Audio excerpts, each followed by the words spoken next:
Monitor that one throughout the day. It's the Pigeons and the Rovers here on 3N's R13 Live. Big top 5 clash. Blake Panda Escott with you. We've got Lukey Francis, Dan Vaccaro, and of course Scott Montgomery down on the boundary thanks to Orbidong MG. Copping a fair bit of stick out. Yeah, calling a bit of grief already from Pete Murray. He's just telling me to get out of the way already. So he said he's got to look out for Toby, and I said, don't worry. Well, you can't miss him. He's been 7'5", so yeah. But the toss has been had. One down here, boys. Sammy Carpenter won the toss, and we'll kick to the Shepparton end, I guess you could call it. Shepparton end. Yeah. Shepparton end. Would you call it the river end? No, because the river's more that end, mate, where the Lake Mulwala is. Like the river runs into Lake, so yes, you're right. That's up the other end. It's the non-aquatic sound. It's the non-slide end. It's the non-caravan Shep park end, Benalla end, Melbourne end. You probably should have worked this out before we went on. Well, it's funny because I do little notes before every game, and I like to try and write down what end it is and all that sort of stuff. And I said, I'm not doing it. I don't know what end it's called. Yeah, I'm just going to Shep end. You might as well go the full hog and just go the Hobart end.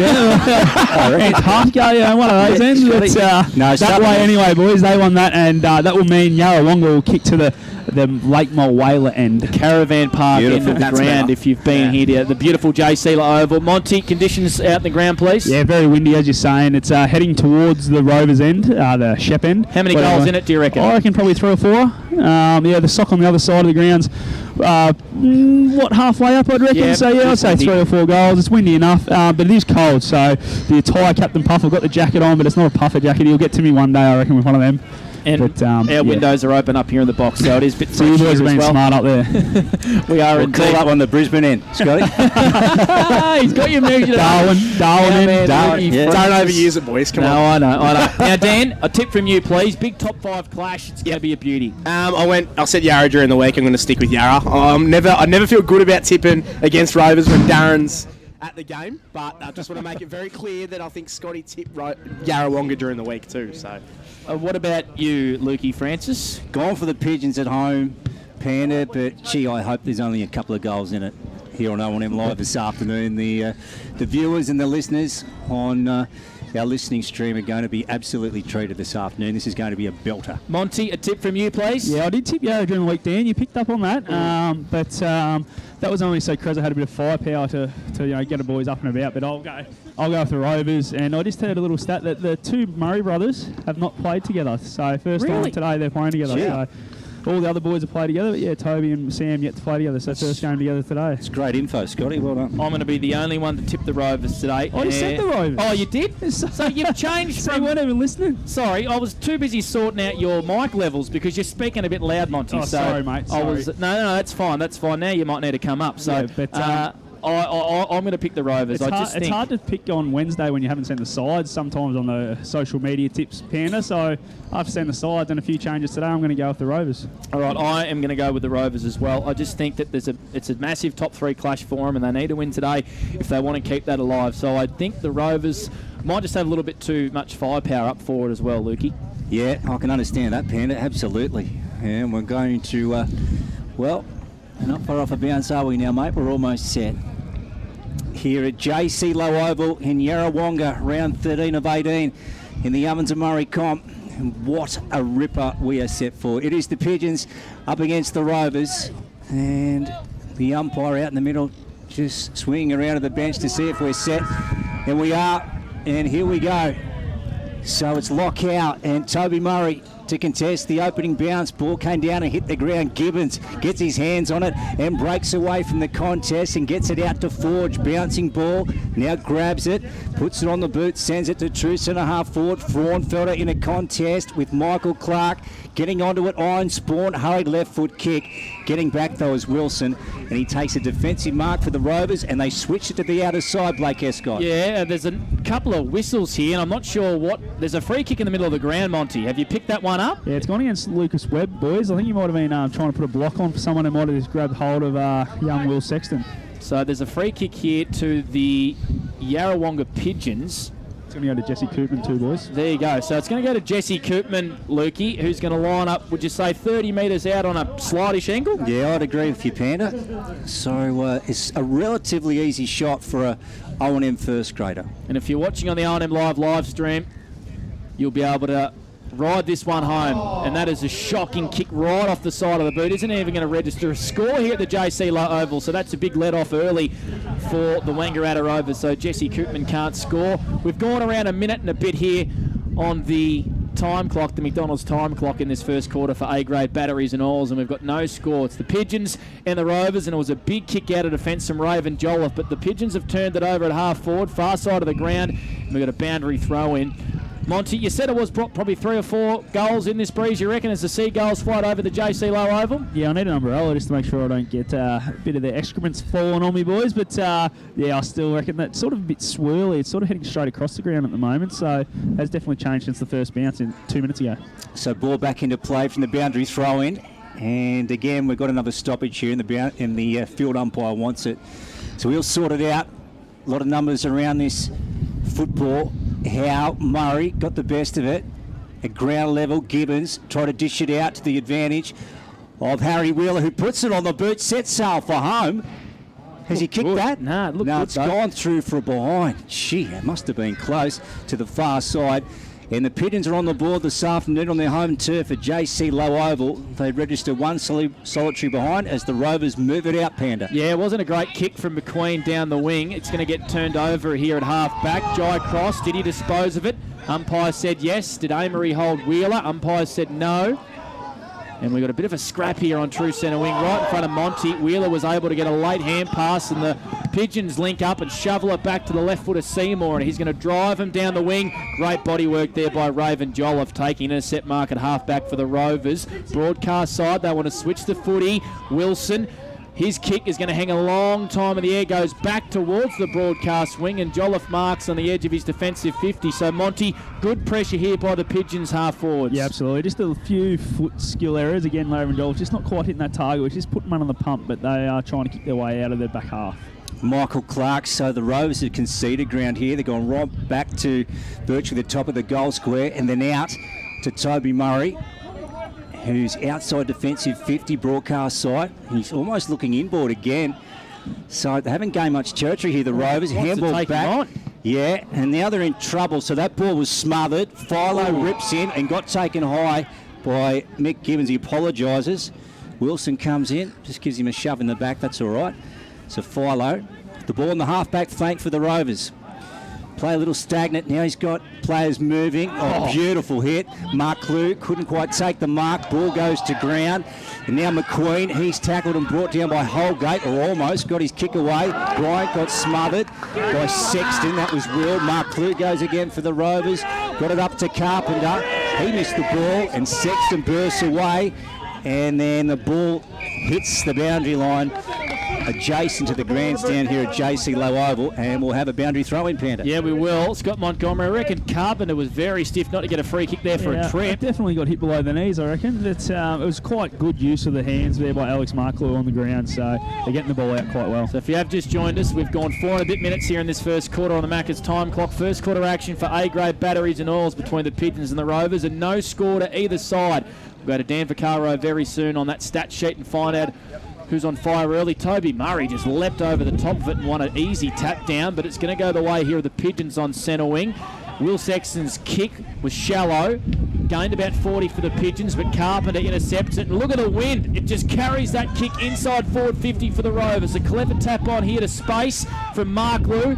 Sweeping across here, Sexton tries to keep it in, but we've got a boundary throw in 20 metres around from the Rovers' goal, and we saw, Dan, what that wind is going to do. That kick from Carpenter just sailed an extra 20 or 30 metres. Very spirally wins here, Panda, but yeah, the inside 50 count, 2 repeat entries, and Michael Gibbons on fire with 3 early touches. Ball back into play. Howe got the hand pass off to Coburn, and then wheels around onto his left foot. A hook kick, Fothergill, front position, won it in front of Shutt. So on the half-back flank for Pigeons. And, well, he hasn't got much movement at the moment, Nick. And what's he going to do? Might be a dump kick down the line. That it is. So we'll have a contest down there. Murray for the Rovers. Lanaz was at the front. Ball comes out the back. Wilson swings around high. Ball sharp sitting under it. And it looks like a bit of free kick, really. Front on contact. Yeah, from Dylan Stone. And sharp to take the kick, Scotty Montgomery. Yeah, the wind's going to play havoc today, mate. Absolutely. It's going to be hard to read off the boot, and then you can see that one nearly floated over the top again. So once it gets up in that air, it just keeps going with it. And just join us as well. That kick from Masters was a shocker across defensive 50, and it's been turned over here. And the Rovers have it through Amery. He goes inside forward 50, looking for Murray. Ball comes to ground. It's 30 metres around from the goal. Great hand pass back from McQuaid, and McQueen's kicked a goal. That hand pass there, I think, from Jace McQuaid for the Rovers was absolutely fantastic. And McQueen has kicked a steal-on goal today. Monty, was it McQuaid who got that hand pass out? Yeah, McQuaid's hands, very sharp, clean below his knees, got the hands out and found McQueen for an easy finish on his right foot around the body. Also a really clean pick up there by young Murray as well. How good was that below the knees for a big fella? Just really, really clean. 2 repeat inside entries for Rovers, results to a goal. Lukey. Sure is, Dan. So the brown and gold on the board in Yarra. A great start. Jake McQueen, hey, what a player he is. As the Sheriff makes its way back to the heart of this beautiful facility here in Yarrawonga. What I was going to say, Lukey, sorry, before we bounce the ball here, is we are right above the Rovers bench. You can hear everything, And don't you you? can hear everything on our effects mic. So we might monitor that one because Darren Creswell is very vocal. You might have to turn that mic down at some stage, I reckon. Gaston in the ruck now versus Howe. And then Harry Wheeler did well. And then back on to Howe. Puts it on the boot. Try to deliver to the half-forward flank. A direct turnover, though. And the Pigeons will now have to defend because Cody Shutt's got the ball. Must mention, too, the Wang Rovers playing in their Indigenous playing strip this afternoon. Looks wonderful. Clark. And then down the line, looking for Webb. Too tall for him. Rolling, bouncing out of bounds on the far side, right of centre wing. Dan, what have we got, mate, on the water stats? On the water stat sheet, boys, the main offenders for Yarrawonga are getting amongst it. So Gibbons 3 touches, Wheeler 3 touches, Willie Wheeler's touched it a couple times as well. Really positive start for those boys. Hope you're having a great Saturday, Arvo. The listening on 15663E or watching on O&M Optus TV. Thanks to Travi Cartwright and the guys from Cartwright Productions and Lukey Chilcott from Wangaratta Computers as well. It's first quarter action here. A-grade batteries and oils. 6 the Rovers to Yarrawonga 1 behind. And we've got a ball up here at half forward for the Rovers. Dangerous position. Far side of the ground. Gaston with a tap. It's come out here to Coburn. His kick was a low one in the middle of the ground. Intercepting here was Bear for the Rovers. Going in hard there was a Rover. And we've got a ball up. Edge of the square, Lukey Francis. Probably 20 metres from the centre circle. So 6 plays 1. It's a 5-point lead to the Rovers. And here's Luke Francis for the Old Tanner Country Tavern. Gee, big thump away by Gaston out of the ruck. Murray tried to scoop on it. Webb got it and then dishes out to Todd Bryant. He gives the hand pass off now to Shutt. And the Pigeons went after him. Toby Murray just fumbled the ball. Was below his waist though. And could have been forgiven. Fothergill has a crack at it. Look at him go. That was wonderful. And then tried to hit Wiley. Ball too far in front of him. And again, we've got another boundary throw-in. So it's between centre wing and the 50 at the southern end. As the ball comes back in to play again. Beautiful boundary throw-in. Howe, Coburn. Oh, got brought down by McCarthy. Good tackle. Dangerous tackle. And there will be a free kick going the way of Coburn. Yeah, so free kick here for a bit of a dangerous tackle. His head did hit the turf, but he's all right, and Coburn will take his kick. So 1 goal to Jake McQueen and the Rovers. Oh, big fly. Who was that? Was that Jolliffe? Yep. I think it was was. Jolliffe indeed, who flew very high out there for the Rovers on far wing. And Wiley just gets a hack kick forward, but no one home.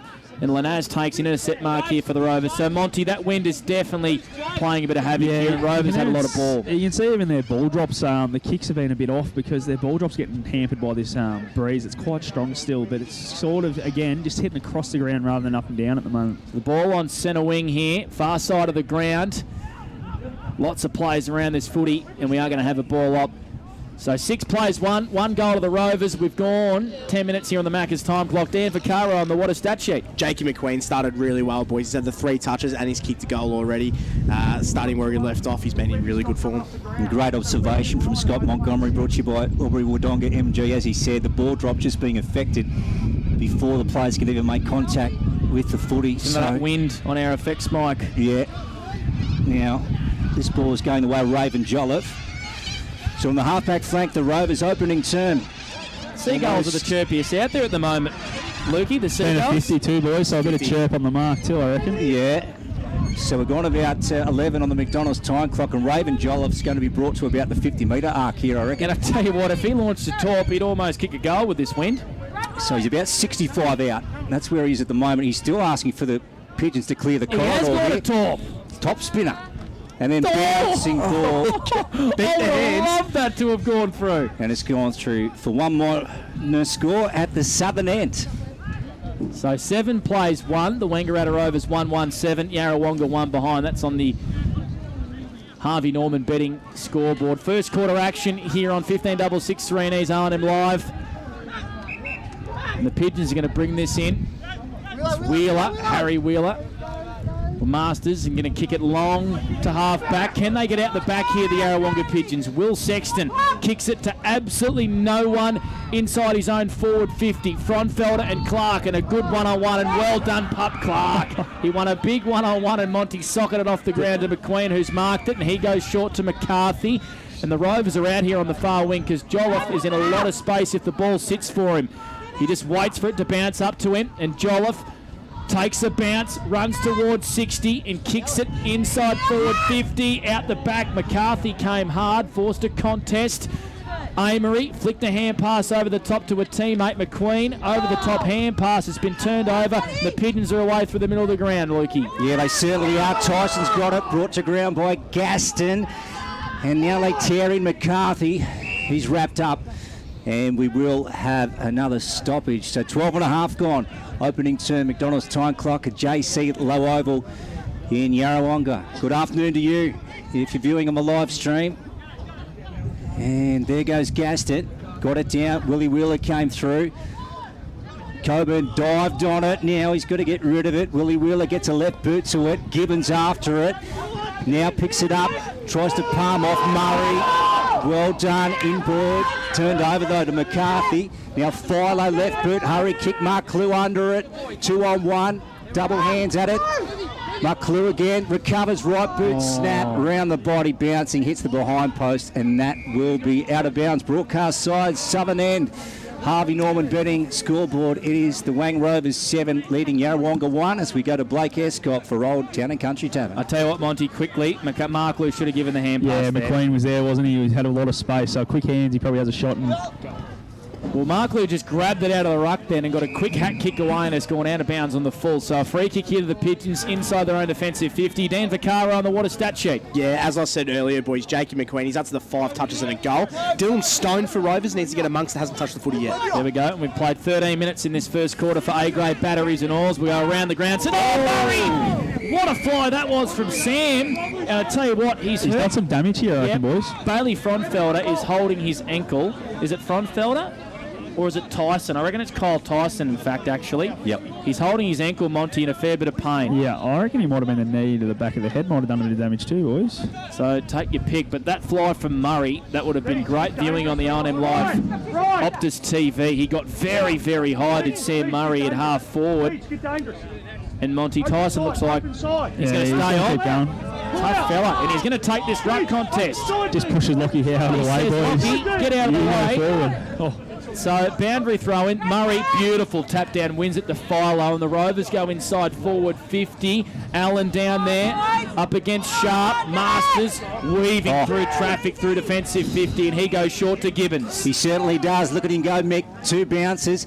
Will he have a third? No, looping hand pass. Out wide now to Fothergill. Gee, there's 2 great players there, Gibbons and Fothergill, and then fires one in forward, low ball, and he finds Ironsport. So Ironsport, by the time he make contact, he'll be 55 out, drills it, low ball, contest down there, ball goes to ground. Wiley, well, needed more urgency. Wilson goes in, Wiley gone. Rovers will get it back. Scotty Montgomery for Albury Wodonga MG. Just needed more to get rid of it, really. He did. It was one of those ones when you get low, you've nearly got to kick it within 2 steps, but he thought he had a bit more time, and great run-down tackle. On the water stat sheet, boys, the inside 50 count. 3 inside 50s to Yarrawonga. Rovers up to 6 inside 50s. Started really positively early, boys. Free kick here to Toddy Bryan at half back for the Rovers. It's a hold, and he's got a player on the middle of the ground. If he finds him, he does. It's Amory. So 7 plays 1, a 6-point lead to the Rovers as Sam Murray streams through the middle of the ground with pace, takes a bounce and loops a hand pass over the top to Webb. He's a left footer, edge of the centre square. He's going to kick it long, Webb. He's going to kick it through for a point. Gee. That wind carried that ball, Monty, 60 metres. Yep, kept going, didn't it? And once you got momentum, you get a little bit more behind your kick, so it was a good decision to have a shot at goal there, I reckon. 8 plays 1. It's a 7-point lead to the Rovers. 16 gone on the Macca's time clock in this first quarter. Sam Murray, just fantastic, coming through the middle. So the Pigeons through Forge to the half-back flank. Howe down to Lawrence and then on to Gibbons. And then Mick puts a high ball up to the half-forward flank for the Pigeons. Lanaz, oh, beautiful mark. Good hands. 2 intercepts for him. And then a cross, squaring ball to Murray. Left foot drilling past to McQueen. Got one hand to it over the back. Regathers. Then off to Webb. Back to Garish, who fumbled. Has to go again. Regains. High ball inside 50. So they get an entry here, the Rovers. And Holgate finds it on the ground. Sloppy. Or brought to ground there. Was a Pigeon in Bear, and Masters away now for the Pigeons. Yeah, right in the middle of the ground, centre circle. His kick is another shallow one. It was another weird ball drop, Monty, like you've called, and another intercept mark here to the Rovers across half back. This time it's shut. Yeah, it's definitely been playing even with like Lee Masters, who's normally a beautiful kick. It's the third one he's turned over. Raymond Joel Smith's 2 or 3, who's normally a nice kick. So it's definitely playing with their ball drops, boys. So 17 gone here in this first quarter. We've only got 1 goal kicked. 1-2-8 the Rovers. Yarrawonga 1 behind, and McQueen's got it a half back, far side of the ground, and he kicks long. Great mark there by Jace McQuaid. And he gives it off straight away to Webb on his left foot. He's going to send it goalward. And it's through for, well, no score. It's out of bounds on the full right next to the point post. And Monty, I'm not sure whether McQuaid needed to give the hands there to Webb. Whether Webb was calling for it or McQuaid just saw the teammate going, but he was definitely under the pump when he got it. So it's one of those ones, you've got to have a bit more maturity and a bit more nous about what's going to happen inside 50 when you take those marks about 45 out. 1-2-8 the Rovers. Yarrawonga 1 point. 17 gone on the Macca's time clock. And Murray, 2 bites of the cherry. Umpire said played on. Top spinning kick. Inside 50. Cross comes out for the blue and white hoops and gets it to Howe. Left foot. Beautiful delivery. On to Forge. He turns quickly. Now he's got Iron Spawn on if he wants him. Gets him now. Lawrence streaming forward. Will he go for him? Yes. Puts the ball out in front. Nice footy. They are wide though, the Pigeons. So they've got possession right on the arc of the 50, but they're very wide. Lawrence. Left foot, well that was, I don't know what that was, Scotty Montgomery, that was out in the full. Yeah, little Jackie Forrest standing there all by himself and went about 10 metres over his head. So it wasn't the best kick by Timmy Lawrence, but you see when they can open up the ground, they look dangerous, Yarra, but they just have to be a bit better when they go inside 50. Rightio, we'll go to Dan Vaccaro and go around the grounds, mate. For around the ground. So Wangaratta 32, North Albury 1 at Normins Oval. Albury 19 to Murderford 0, Lavington 13 and Wodonga 1, and then Raiders 13, Coral Rutherglen 16. Around the grounds thanks to the plough in and Tarrawingi. Big game as well for Tarrawingi today in the Ovens and King. We had a win last week against Moyu. So boundary throw in at half forward here for the Yarrawonga Pigeons. They haven't had too much inside 50 ball because there's a 3 or 4 goal breeze to the way of the Rovers, who do lead this first quarter contest 8-1. The only goal through through Jake McQueen. I put it down as Raven Jolloff. That's right, I'll fix that on my own sheet soon. Webb in heavy traffic, gets a hand pass away, but Coburn for the Pigeons kicks it up towards half forward. Wiley couldn't mark, but he done well to bring it to ground. Fothergill keeps it in up, tied up against the boundary, sends it goalward. Forge, can he get a quick snap away? Great smother down there by the Rovers. And the Pigeons, well, they have a ball locked inside forward 50. It's a boundary throw right next to the point post. Monty, they want a goal here late in this first quarter. Absolutely. They've had a few chances, the Pigeons, haven't they? They haven't been able to hit the scoreboard when they've gone inside 50, so they definitely need to make the most of this inside 50 now. Yeah, northern end, so about 20 gone on the Macca's time clock. McCarthy nearly got his strides torn off. Right foot out of defence, and then Bear just went over the top. And then Stone got ripped off the ball, got it away to Garish. He loves bouncing down the wing, and he's had one. Oh, gee, went far that time. Second, third, and now he puts it on the boot. And that one bouncing. And again, the wind, well, if you can use it as an excuse on that occasion, has seen the ball go out of bounds, and the Pigeons will get it back through Nyholm, and they move it inboard, Panda. Just on that, Lukey, I think you can use the wind there. As I said, it's going more across the ground now. So every time they've gone in that pocket there, they've gone out on the full. So it's probably the third time now. So it's definitely the wind playing a bit of havoc, and they might need to open up this other side of the ground. Just on the water stat sheet too, boys, really wasteful going forward. Rovers, they've had 10 inside 50s and they've only had one major. So a little bit of concern early for Rovers. Fothergill's numbers, please, Dan Vaccaro. Fothergill's been good, boys. He's just about to have his 6th. There we go, and he goes down the wing, looking towards Lockie Howe, and the Pigeons move it up towards half forward. Well done, Lanaz. He's been pretty good this quarter. Wasn't able to get it. And Wiley sends one down the line. Here's a bit of play here for the Pigeons. Lawrence, he's got it. 60 from home. Sends one in towards the Forge direction. Up against Dylan Wilson. And Wilson takes an intercept mark. And Monty, I haven't minded his move to half back in the last couple of weeks. He's been good the last few weeks, hasn't he? But they had players streaming in Yarrawonga. Just had to lower the eyes a little bit. Will Sexton was all by himself, about 35 out straight in front. So Masters got the ball into Will Sexton, fires one in, virtually to the edge of the goal square, and then Wiley turning around, centering kick, beautiful, finds Harry Wheeler. Great footy, Scotty Montgomery for Aubrey Wodonga MG. Yeah, smart ball, Wiley. A lot of players there just blaze away and have a shot around their body, but was able to lower his eyes, find Harry Wheeler, again 30 out straight in front, and just a bit of lax defending there from the Rovers. Yeah, so this to put the Pigeons within a point, the Wang Rovers. So as Blake Escott said earlier, a low-scoring quarter, being so windy. Look at that, beautiful. Absolutely perfect from Harry Wheeler, straight through the middle to the northern end. And the Pigeons get there first on their home turf at JC Low Oval in Yarrawonga, Scotty Montgomery. Yeah, absolutely. And as I said, they just streamed forward there, the Pigeons, and Mark Wiley, great decision to come back inboard and find young Harry Wheeler, who puts the Pigeons' first major through. Yeah, 5 touches for Harry Wheeler on the water stat sheet too, boys. And a major started really good. Brother Will's been okay with 4 touches, but Michael Gibbons has probably been their best at the moment with 6 touches. So Yarra looking to dominate and kick on here. I've just had the last probably, I'd say 4 or 5 minutes actually, the Yarrawonga Pigeons, after the Rovers started early. So it's a good finish for them against the Breeze in this first quarter. Sure. Gibbons, just found a hand pass when there was none, and he's been pinged here for a throw. But he definitely handballed that one, boys. So I think it's the wrong call, but it was probably a free kick for holding them for footy anyway. It looked like it could have been a throw, but Gibbons definitely got a hand pass to it. So free kick here to Todd Bryant, right in the middle of the ground. He goes short to Ryan Stone, getting his hands on the footy in the last couple of weeks. 30 touches and 23 last week. Kicks a beautiful looking kick in towards Mark Lou. McQuaid came across the front of the pack. Almost took a great courageous mark. He copped one in the gut there, I reckon, McQuaid. He looks like he's got his head over his haunches there, but he's a tough boy. So a ball up, 50 metres out from the Rovers' goal. They lead by a point, 8 plays 7, time on in the first quarter. Yep, so we're almost up to the 24-minute mark on the Macca's time clock. Nyholm, look at him go, has a bounce, puts it on the boot, a wild old kick up to the half-forward flank, ends up with Forge.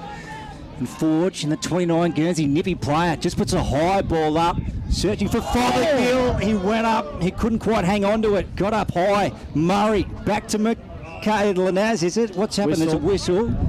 Is it in danger? Well, that was... I think it was. Okay, Lanaz. The only thing it can be, Mon. He's ended up with it, and he's gone short to Jolliffe across goal, and they're in the back cock at the Rovers. They are indeed. So 8 plays 7. Won't be a long quarter because we've only had 2 goals here in this first quarter for A-grade batteries and oils.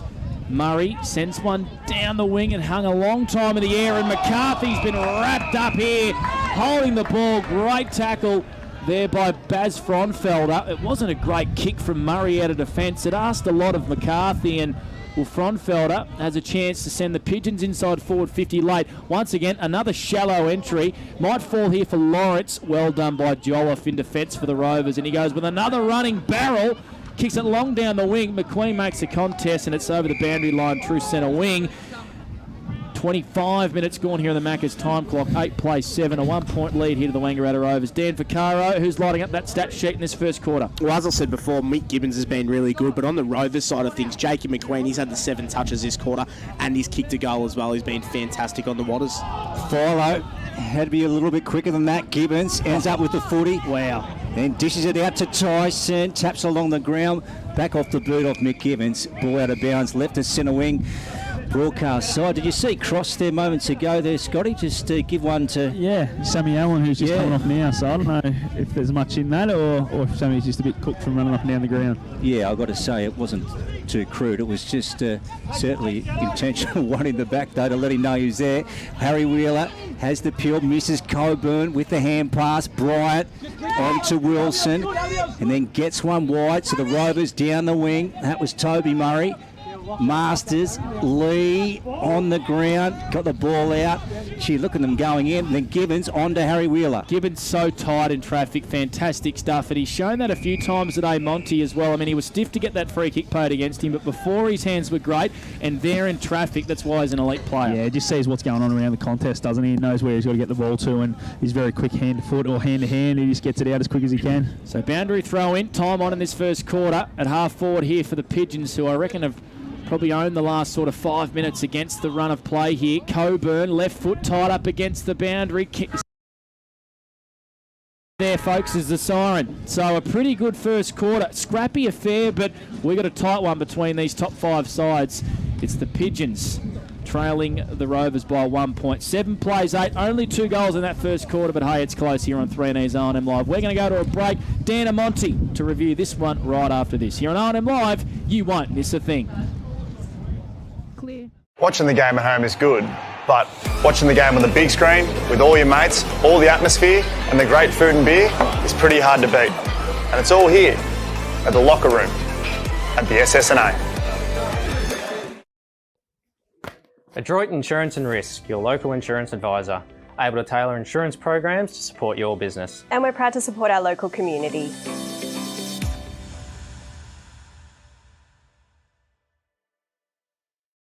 The new Nissan Navara has landed at McRae Nissan with a tougher, more rugged design, Nissan Intelligent Mobility, advanced off-road capabilities, and a host of on-road refinement. Test drive one today at McRae Nissan. Looking for somewhere great to eat? Check out Social Dining and Bar. And right now, you can get a seafood basket, served with chips, salad and tartare sauce from just $18. Come and be part of it all at Social Dining and Bar at the SSNA. How many subscriptions do you have? One for entertainment? And one for news? And meditation? One for sport? And one for music? Whatever you're into, you can now manage select paid subscriptions in one place and save up to 10% with Optus SubHub. Discover what's trending and save by bundling them all together. Streamline your subscriptions with Optus SubHub. It starts with yes.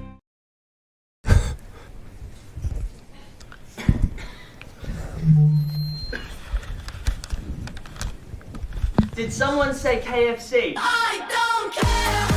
I love it. Go where you can live and learn locally. Go where there's industry qualified trainers. Go where students come first. Go for the community. Go for the choice of 120 courses across 11 campuses. Go where there's free TAFE. Go for it with GoTAFE. 0.0% alcohol. This changes everything.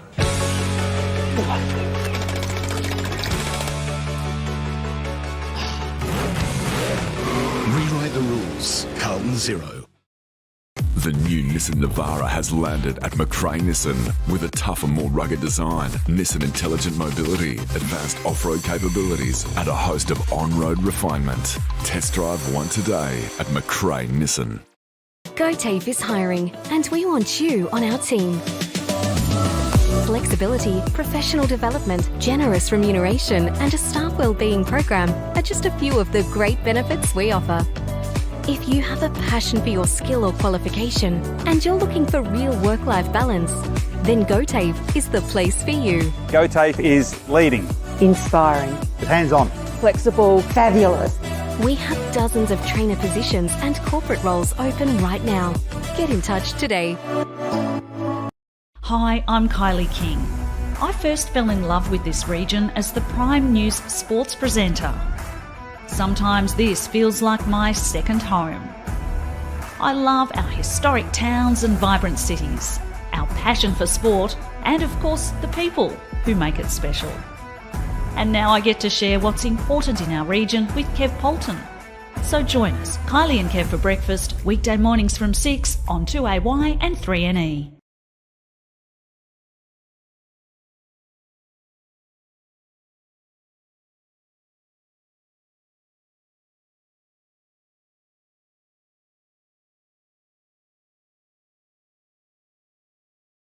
Looking for somewhere great to eat? Check out Social Dining and Bar. And right now, you can get a seafood basket, served with chips, salad and tartare sauce from just $18. Come and be part of it all at Social Dining and Bar at the SSNA.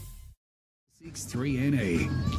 You are indeed. It's the Rovers and the Pigeons, and there's 1 point in it. The Rovers 8 leading the Yarrawonga Pigeons 7 here at quarter time. First quarter done and dusted. Second quarter about to get underway. But before that, we got a Dan Vaccaro who gives us a stat update and who were the quarter's best in that first and opening quarter. Thank you, Dan Vaccaro. Thank you, Panda. Yeah, no, it was a good quarter. Look, it was a bit scrappy, but it was open. It was easy to watch, I guess. Really even. Inside 50s, there's 1 in it, so 10 Yarra, 11 to the Rovers. So a pretty even quarter. Yarrawonga came back hard. Optus quarter's best for Yarra's side of things. Mick Gibbons, he was fantastic that quarter. He had the 8 touches. Really, really good user in those tight spaces in the midfield. A couple of centre clearances as well for him. And Harry Wheeler as well. He had the 7 touches and kicked a goal for them. He was fantastic. So they're the Optus quarter's best for Yarrawonga. And then as we move over to to Wang Rovers, is Jakey McQueen. He had 7 touches and kicked a goal. Just continuing his great work this year, and he's Optus quarter's best for Rovers, Panda. And then well done, Dan. Yeah, thanks. Yeah, no, so I just had to listen. I didn't realise the man had his headphones off. Just had to listen to the 2 huddles, boys, and Mark Waller quite happy how they were control the footy, especially in that second half of the quarter. He set a bit of a task for Harry Wheeler. He's told him he's got to go with McQueen everywhere, so just have a look out for that one, boys, and also for everyone to help out Gibbo as he's getting tagged by Toddy Bryant, which we spoke about in pre-game.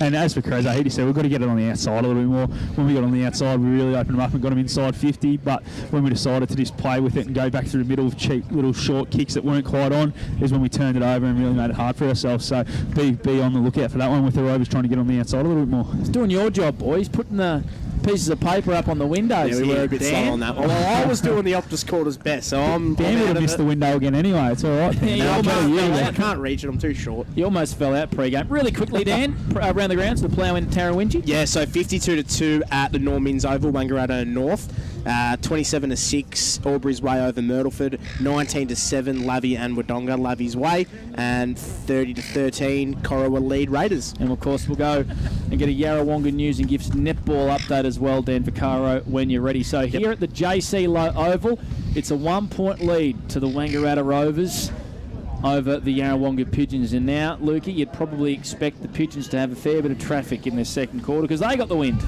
Yeah, that's right, Panda. And let's see how much the breeze comes into the play in the second term, because it did prove a bit of a handful on the opening term.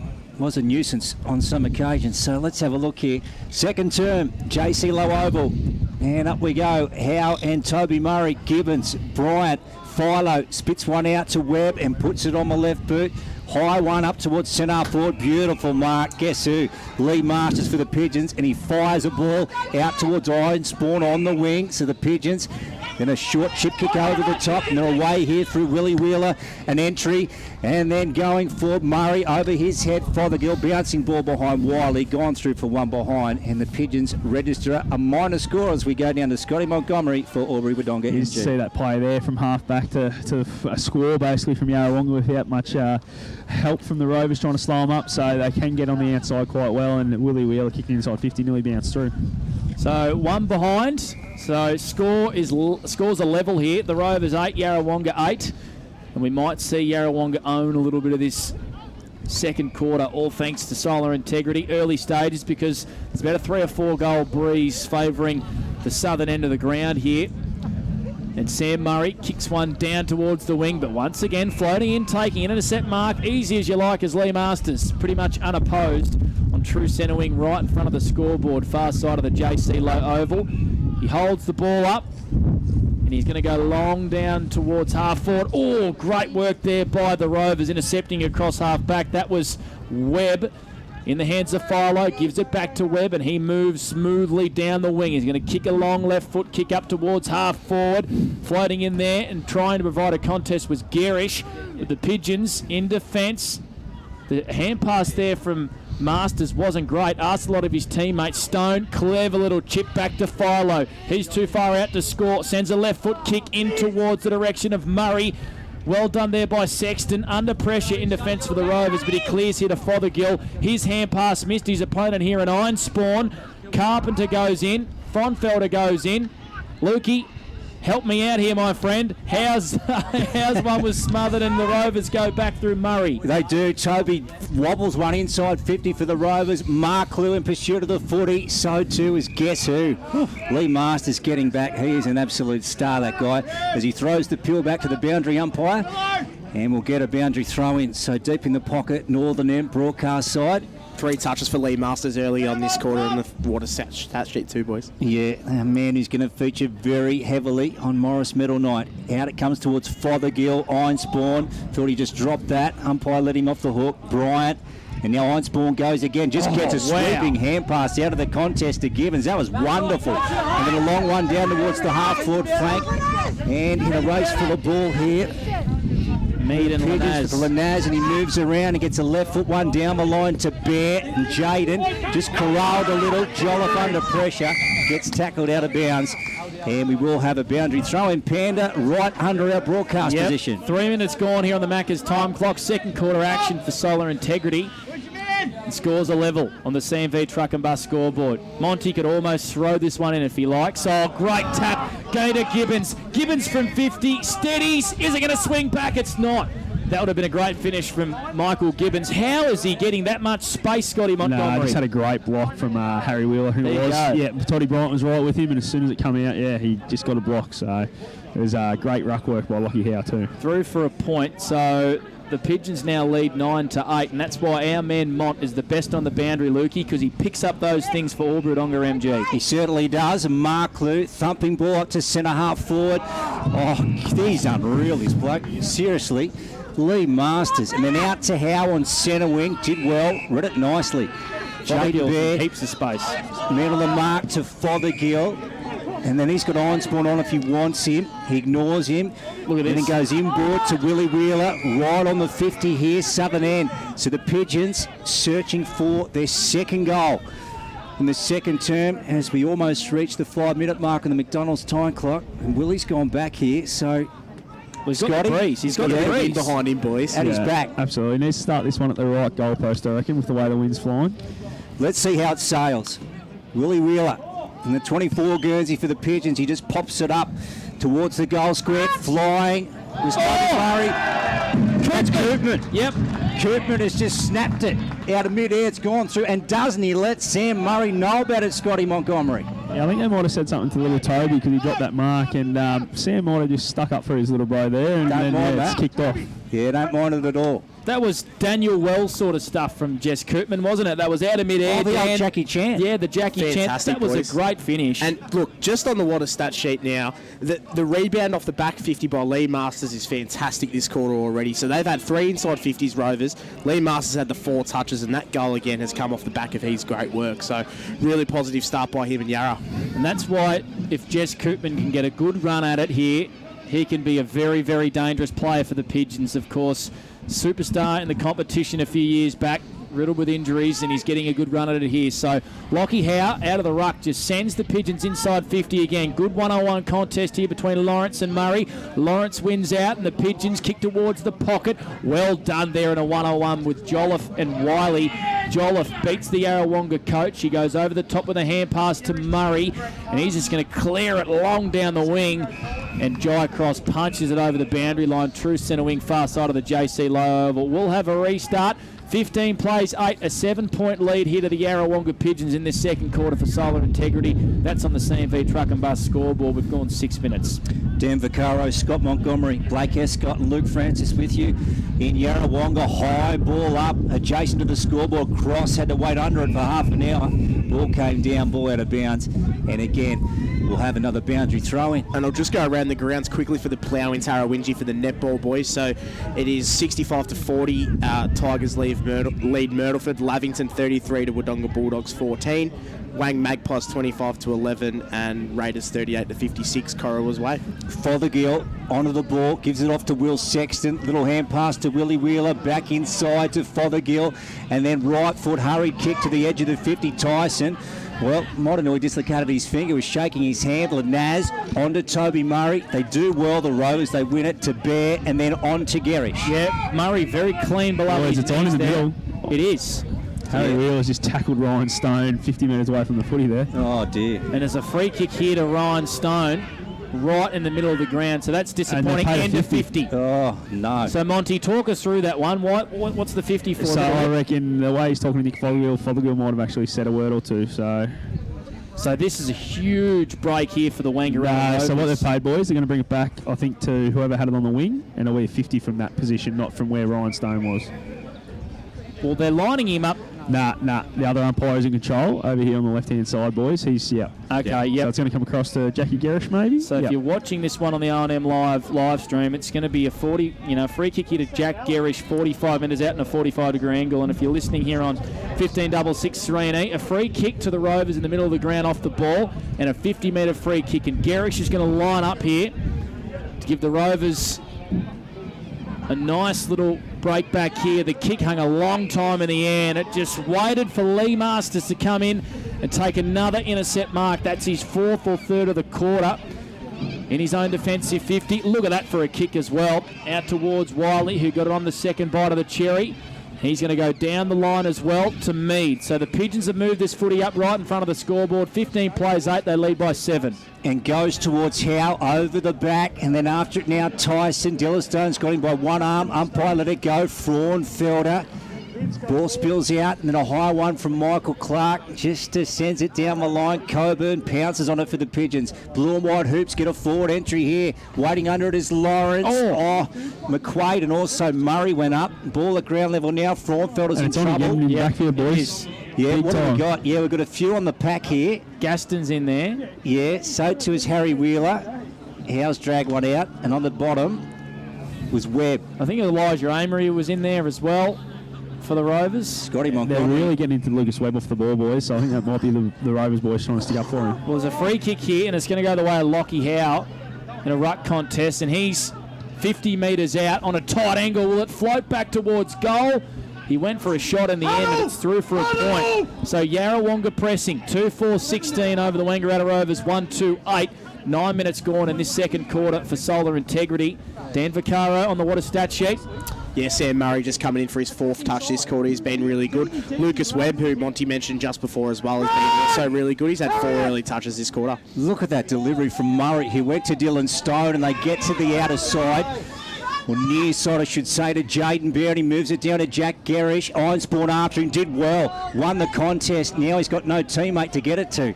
Going after it, Will Sexton did well to get rid of his opponent. Now he needs the ball. Wiley spits it out to Ironspawn, so the Pigeons move it towards the half-foot flank. Fraunfelder comes out, hits him on his chest. So what's he going to do now? Bailey, and then thumping left foot forward entry. Howard's gone down there. Raven Jolla front and centre. So the Rovers move it by handball. Not from nowhere. Got the ball off to Harry Wheeler. Steadies, fires for goal. Blazes, misses. And that, Scott Montgomery, is a wasted opportunity. Yeah, big time. Had a lot more time, didn't he, boys? He could have really straightened up and run that in a bit, but decided to throw on the left boot pretty quickly, and the wind just took it across to the left-hand side, which it's going to do all day down that end. Has Lee Masters floated forward, Monty? I think he's sort of playing a bit of a spare, so he's just doing what he wants at the moment. I think Sam Murray's playing a spare at one end, and he's the spare at the other, and yeah, he's just sort of floating around wherever he wants to.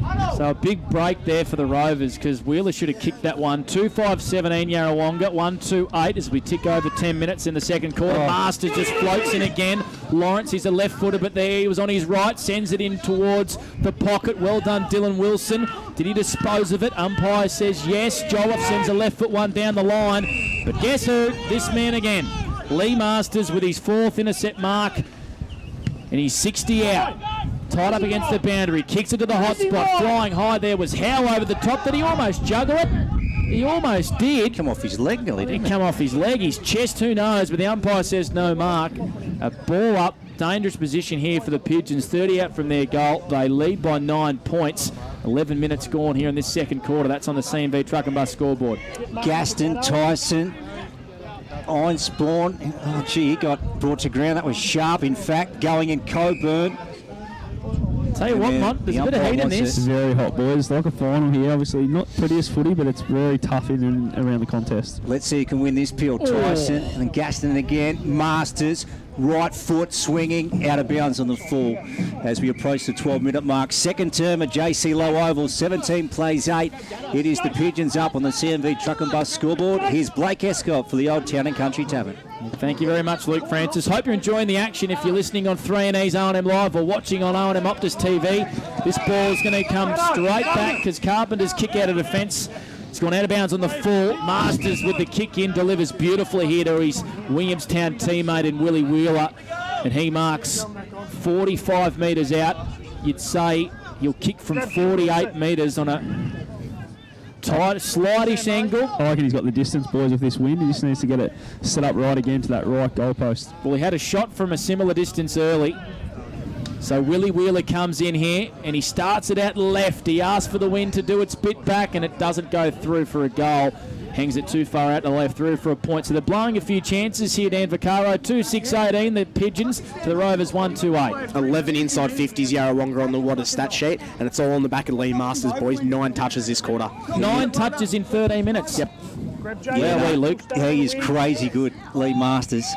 Unreal. Stone. Ryan brings it back into Bryant. Rovers, now they fire one forward. Here's a forward entry. Beautiful vision. They found Webb.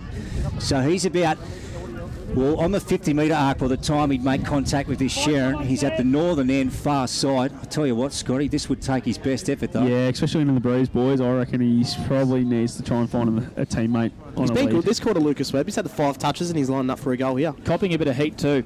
Here we go, guys. What can he do? Lucas Webb. So he's going to back himself. And he strolls in. Now he makes contact, gives it all he's got to, don't worry. And that is a very good effort from there, but it's come across the face of goal and gone through for 1 behind. So 18 plays 10 here on the CMV Truck and Bus scoreboard. Second term, here's Blake Escott. Second quarter for Solar Integrity. And Sexton brings it out of defence, and his hand pass is a shocker, and it's almost been turned over here. If Amory can go forward here for the Rovers, he can't. Well done there by forward for the Pigeons. Goes in, puts his head over the pill. And we've got a ball up in a dangerous position here for the Wangaratta Rovers. So not the greatest of kick-ins there from Will Sexton. His hand pass was pretty ordinary. Can the Rovers make him pay? They trail by 9 points on the CMV Truck and Bus scoreboard. Only had the 1 goal kicked in this second quarter. Well done here by Wiley. He was tackled straight away by Murray, and the umpire says high. So Wiley wins a free kick inside his own centre square. Defensive half. He kicks one up towards Howe. He's going to mark at half forward. 75 out. He's got an option short if he wants him in forwards. Ignores him. And Howe's going to kick in towards the Koopman direction. Great kick. Beautiful kick. And Koopman marks very, very tight up against the boundary. Call it 45 metres out, Lukey Francis. Yeah, I reckon you're right, Panda. So what will he do here? Where will he start this one, Scotty? Yeah, probably that right goalpost again, boys. It's going to swing that way. Almost So top of the goal square sort of thing, and it will come back. Was the only goal kicker in this quarter, and it was a kick out of mid-air. Koopman, look at that off the boot. That is a steal line goal today from Jess Koopman. And he lets the Rovers bench know about it too. So well done there by Jess Koopman. Through for a steal line goal today. That's his second. A tight finish in the pocket. He's all class, Dan Vaccaro. He is, Panda. 12 inside 50s for Yarrawonga this quarter already to Rovers 5, so they're dominating in the territory battle. Lee Masters, as I said, 9 touches. Willie Wheeler getting amongst it with the 4 touches as well. Really positive start from this quarter. Yeah, you won't see a better strike than that this afternoon. That was an absolute ripper from Koopman. And what you can hear on our effects mic as well is there's actually, Monty, a corporate box next to us, and And there's a fair few fellas in there from the Pigeons camp who are pretty happy. Well, I reckon they started quite early because they were here when I got here at about 12 o'clock, so they're definitely having a good time in there. Willie Wheeler off to Coburn and then to Urquhart and Sharp. Nice running off half back and then gets a low ball trying to find Frauenfelder. Didn't come off though. And then Philo, scrubby old kick along the ground. And look at the Pigeons centre forward here with a wild ball. Sharp was under it, Mead in fact. And then Gibbons just handballed it over the top to Wiley. Nyholm puts it on the boot. High ball going in. Murray gets back and takes a defensive saving mark as he does so often, and he wants to move it fast, and he comes this way, Panda to Lanaz. Lanaz been really good in some great one-on-one contests, I reckon, Monty. Lanaz has a couple intercept marks. He goes short to Webb. Ooh. That kick was not intended for Sam Murray. It was going towards Elijah Amory, but Murray just floated in and took an intercept. Anyway, here's a play on advantage for the Rovers. Mark Lou kicks it in towards the forward line. It's been marked down here by Gerish. It has. Jack Gerish is going to line up 45 metres out, pretty much directly in front. Talk us through that one, Mont. Good play on there from Mark Lou. Mark Lou, just very smart. Heard the whistle, knew it was going to be Toddy Bryant's free kick and just went with it and saw the space out the back for Jackie Gerish to run into, and it was a good kick too. Just got it out in front of him enough that he didn't have any pressure from the Yarrawonga defender. So against the wind here and against the run of play, the Pigeons have owned this second quarter. This would be a great finish from Gerish, and he makes no mistake. He's in good goal-kicking form, is Jack, and he puts through a very important one for the Rovers. 2-3-15. Trail the Yarrawonga Pigeons 3-6-24, so it's back to a 9-point margin here on 3Ns R&M Live. Dan Vaccaro on the water stat sheet. Positive fight back there, one against the tide for the Rovers. Really positive quarter output by Sam Murray. He's had the 6 touches, and Lucas Webb, who I thought's been really good today, he's had the 6 touches as well on the water stat sheet. Sorry, Lukey. Yeah, reset in the middle, and we're about to go again. Scotty, I don't know if you picked up the Malay on the boundary umpire working on this side, but that is fair dinkum world class. I reckon you had a Malay about that long at one stage, Lukey, back in the 80s. Scotty, I reckon you're right. that is, I tell you, that'd line up anywhere. Ball back out of the middle. Masters bounced off his chest, but the only mark he's dropped today, and it wasn't easy. Urquhart in trouble, out the back to Sharp, and then on to Masters. Let's see what he can do on this occasion. They're out here. He's a star, this guy, and then over the top to Fothergill. What a year he's having. Left foot into Lawrence. They got some space here. They must make the most of this opportunity. Lawrence, left foot. How beautiful footy. Great stuff. That is the Pigeons at their O&M best right here at JC Low Oval on their home turf in Yarrawonga. That was an absolute beauty. Scotty Montgomery for Albury-Wodonga MG. Yeah, absolutely. I don't know whether it's just laxy defending there by the Rovers, but that's 3 or 4 times now Timmy Lawrence has got out by himself inside 50, and he's made them pay this time, and it's just one of those things. You've got to keep an eye on it because they're getting very dangerous, these small mid-sized forwards of Yarrawonga. You know where it started, Monty? Lee Masters backed his teammate in to win the contest, and he got out the back, and then they had the overlap. Yeah, and he picks it pretty well, doesn't he? He knows when to go, Lee Masters, and he sets him up pretty well, by the way. He takes off when he needs to. So back in the middle of the ground, and it's in the hands of Philo. He's got pace, and he kicks the one inside forward 50, not to any real teammate, but a good win there. Some yardage for the Rovers, out of bounds for a throw in. Philo in space. Don't you love to see it, Luke Francis? You certainly do. That's right, Pandery. Once he gets that 4 or 5 metres, doesn't he make the most of it? So, again, a boundary throw in. Northern end, far side, almost 20 gone. McDonald's time clock, second term here. Gibbons on the boot to Wiley. And here they come again, the Pigeons, off half back. And Sharp just thumps it. What a lovely kick. Down towards Howe, the big man. In the blue and white hoops. So what will he do, Locke? Puts it on the boot. To the advantage of Lawrence, gets up off the ground. Murray did well, spoiled it. McQuaid cleans up, inboard. Don't know if that was the correct kick on that occasion. And then Stone got it off to McCarthy, spits it back out to Shutt. Wide, Sam Carpenter, just bounced off his chest, onto the chest to Howe. And they fight for it at ground level, Peter. Yeah, they do. Stone went in there and won it. We got a whistle, though, and it's a free kick here to the Pigeons. And it was a throw. So it's in the hands here of Sharp. He goes short to Gibbons, who's in a lot of space. Gets around McCarthy. Goes inside 50 again. To no real advantage. It was a strange kick from Michael because it was to no teammate. Murray with a don't argue on Koopman. Don't you love to see that across your defensive line? That's great play by Sam Murray. He finds Dylan Wilson short. He's got an option inboard. Over the head of Philo, and it's been turned over in a crucial position. Here's the chance for Gibbons. Goes back to Coburn. This had hurt. Coburn off a step, sends it goalward, and Murray goes back and gets a hand in there, and it's through for a point. So 31 plays 15. It's a 16-point lead here to the Yarrawonga Pigeons. 21 gone here in the second quarter for Solar Integrity. Dan Vaccaro on the Water stat sheet. Sam Murray, boys, he's had a really good quarter. He's up to the 8 touches on the Water stat sheet, along with Lucas Webb, who's had the 6 touches as well. Yeah, Howard's Gibbons fishing there, Scotty, to handball the ball. Yeah, turned over. Murray's come out of full back. Well, that's not Sam Murray at all. Lawrence has taken the mark. He must have stubbed his toe from the kick in, because it talk us through that one, Lukey, for the listeners. That was a shocking kick in. Yeah, so Sam Murray had the kick out of the southern end, and he's elected to go short. And like you said, may have stubbed his toe. In the meantime, Lawrence swings around on the left boot, has kicked the goal straight back over his head, and that's a double for him.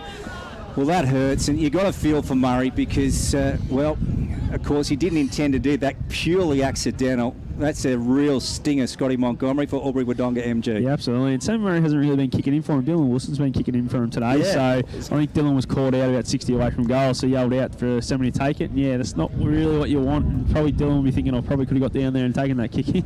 And Lawrence has been lively, hasn't he? He has. He kicked 3 goals last week against Myrtleford, and he's backed it up with a couple today, getting himself in some dangerous positions. He's one who's gone to another level this year, has Timmy Lawrence. So 5-7-37, the Pigeons. It's a nice 22-point break here over the Rovers, and Webb goes in and wins another one on the Water stat sheet. Gaston caught one high, told to play on.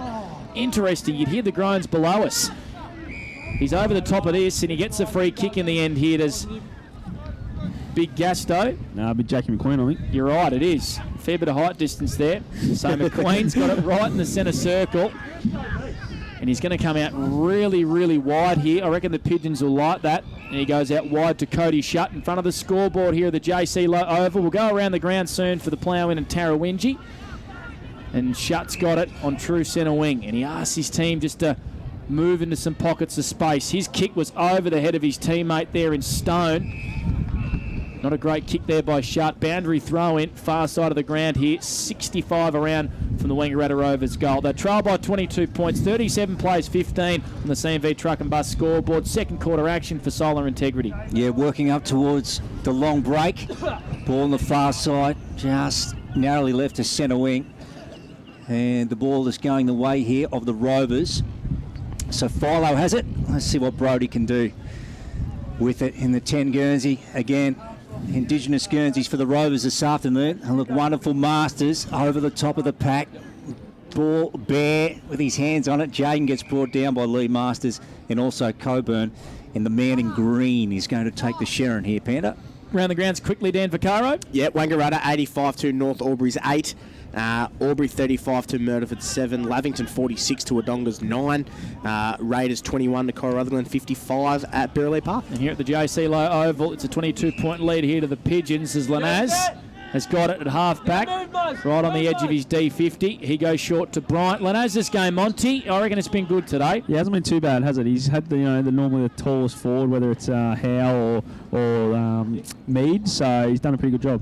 And so is this guy's game. Lee Masters intercepting again across half-back for the Pigeons.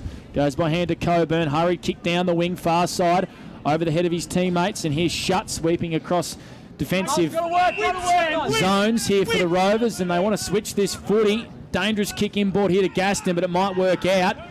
He's going to kick to space, kicks to Sammy Murray, and he takes off, and he's bounced and slipped over. I reckon he's done a hammy there almost. He stayed on the ground here as Sam Murray. Yeah, he's in a fair bit of pain. As the Pigeons go inside 50 again, it's a free kick here to Fothergill. He copped a push in the back. So Fothergill's got it 50 metres out, and he goes short to Lawrence, who's already kicked 2 in this quarter, Lukey, and he goes over the top to Koopman. It's just completely broken down here for the Wangaratta Rovers defence, Scott Montgomery. Yeah, Sam Murray, no good, boys. He's coming off in a world of hurt, so no good at all. Yeah, so big news here at JC Low Oval as Blake Escott called it. He was right on the money. He's done his hamstring as he went to dispose of it. Scotty Montgomery. He's right in front of Monty. So confirming Koopman's it. Yep. already kicked 2, make it 3, and that really, really hurts for the Wangaratta Rovers. So Jess Koopman has kicked his 3rd goal this quarter, if you don't mind, and that's a 20.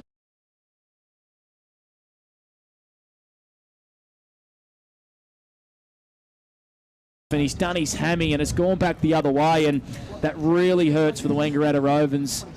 28-point lead, 26 gone here in this second quarter on the Macca's time clock. Dan Vaccaro on the Water stat sheet. Yeah, really disappointing for Sam Murray, who's been really good today. He's had 13 touches and he's had 9 this quarter, so massive out for Rovers. But Yarrawonga, they're soldiering on 15 inside 50s this quarter, boys. That looks really nasty too, Monty, that hammy. Yeah, the way he grabbed that straight away, you could tell something was wrong. So, he, I'm not overly happy with it, boys, and it doesn't help when your mum's trying to help you off and you tell her where to go. Yeah, look, you never want to see it happen as Coburn comes out with the ball, top spinning kick, bouncing towards the boundary line, Lanaz in pursuit of it. Yeah, it's a shocking thing to happen to anyone, but particularly one of the stars of the comp. He's had a wonderful year, and that's looking at that initially, that looks like a dead set 4-weeker straight up, Scotty. Yeah, I would have thought 3 or 4 straight away, mate. Yep. Okay, so ball back into play. Coburn, who's really done well in this game. Then off to Tyson. Not the best hand pass to Gibbons. Put him under pressure. Tyson turned it over to Ryan Stone. Lawrence has got him. Hasn't he had a game, Lawrence, so far? As we're right on the long-term break, I reckon, Panda. Yep. 27 and a half gone, I should say. McDonald's time clock, second term at JC Low. Yeah, Lukey Francis for the Old Town and Country Tavern.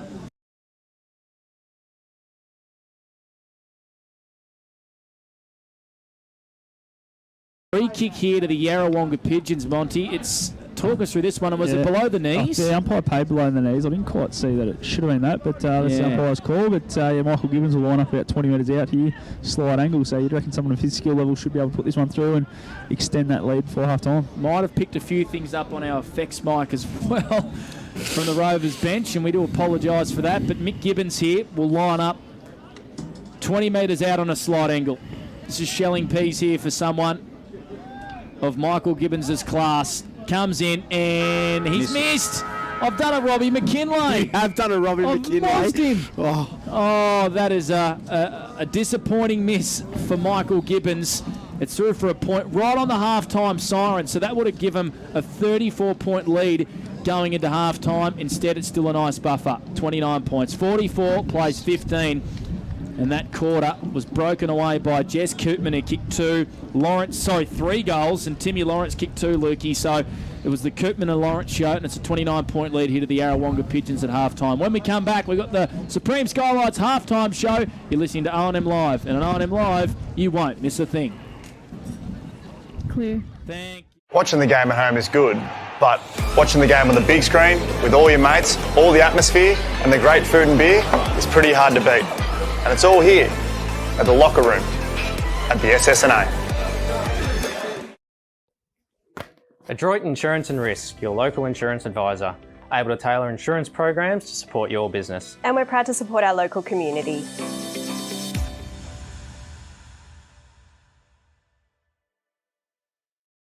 The new Nissan Navara has landed at McRae Nissan with a tougher, more rugged design, Nissan intelligent mobility, advanced off-road capabilities, and a host of on-road refinement. Test drive one today at McRae Nissan. Looking for somewhere great to eat? Check out Social Dining and Bar. And right now, you can get a seafood basket, served with chips, salad and tartare sauce from just $18. Come and be part of it all at Social Dining and Bar at the SSNA. How many subscriptions do you have? One for entertainment? And one for news? And meditation? One for sport? And one for music? Whatever you're into, you can now manage select paid subscriptions in one place and save up to 10% with Optus SubHub. Discover what's trending and save by bundling them all together. Streamline your subscriptions with Optus SubHub. It starts with yes.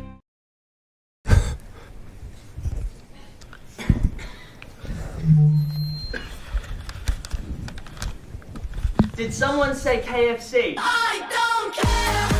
I love it. Go where you can live and learn locally.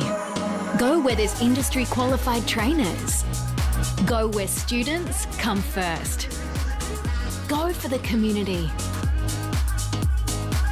Go for the choice of 120 courses across 11 campuses. Go where there's free TAFE. Go for it with GoTAFE. 0.0% alcohol. This changes everything.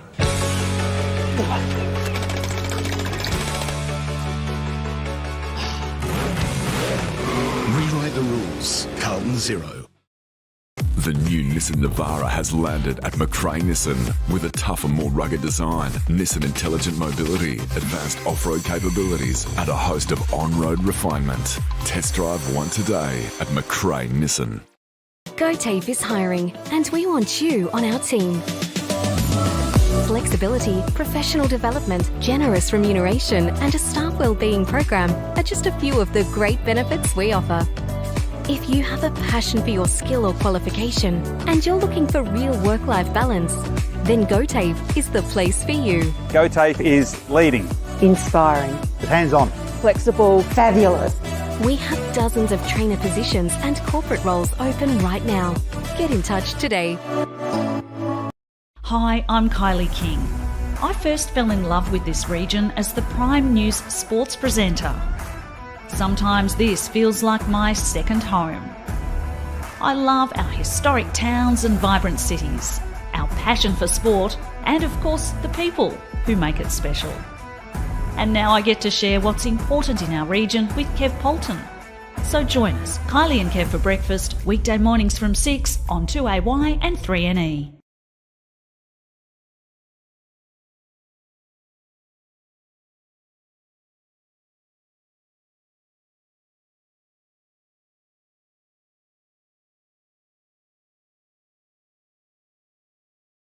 Looking for somewhere great to eat? Check out Social Dining and Bar. And right now, you can get a seafood basket, served with chips, salad and tartare sauce from just $18. Come and be part of it all at Social Dining and Bar at the SSNA. 1566 3NE.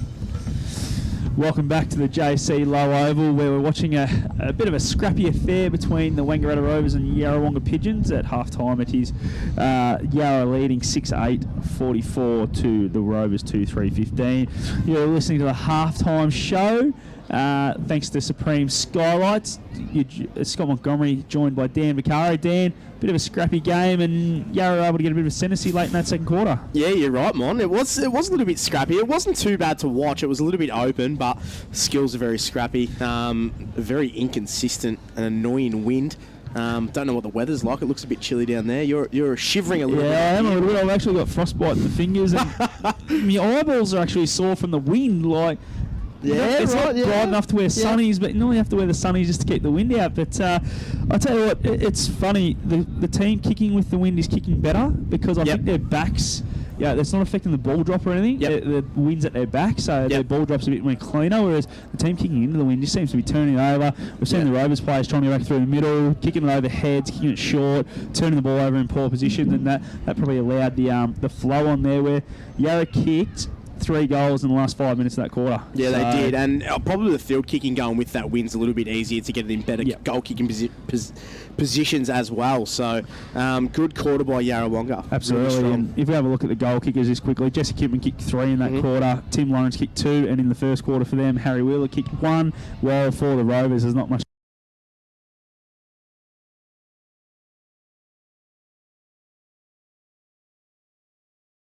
Lee Masters is best on ground, I think, anyway. He had 11 touches that quarter. He's had 16 for the match. He's been unbelievable. Mick Gibbons, so consistent throughout the whole day. He's had the 15 touches, 8 in the first quarter and 7 in that. And I think they've dropped the tag on.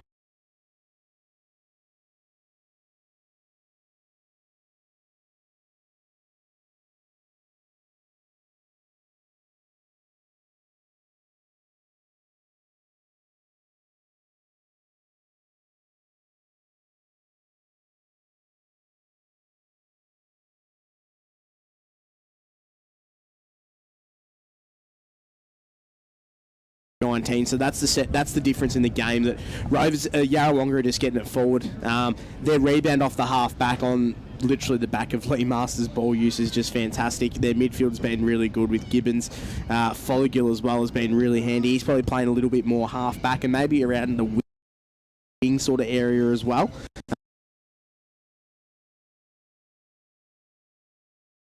Inside 50s for Yarra and 19 for Rovers. So they're pretty much scoring every second time they go in, which is just good efficiency. Yep.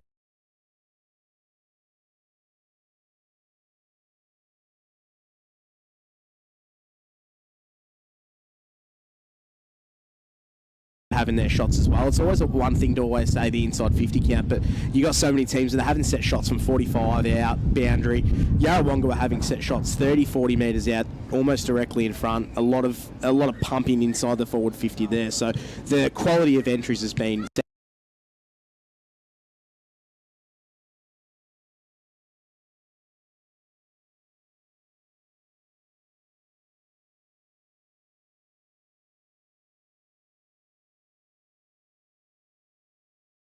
so good to watch, and just around the ground, coming off the half back is brilliant. And how good is Lee Masters? I don't think there's a player in the league I like watching more than Lee Masters. He's elite and just makes it look easy, doesn't he? He just goes about his business, and it doesn't look like he's manned up ever. But when he's 1-on-1, he never loses either. Never loses. The job I want to just point out quickly is Matt Holgate down back for Yarrawonga. He's doing the job on Alex Marklew. Marklew's the key for the Rovers when they're up and about. He's flying and he's leading their goal king, and he's fourth in the string medal at the moment. So he's a guy they need to get a lift out in the second half. But Matt Holgate just has not let him get anything easy, and every time the ball's come in, it's a 1-on-1, and he's won most of them, or at least 50-50'd it. So he's done a great job down there. He's halved almost every contest that's come his way.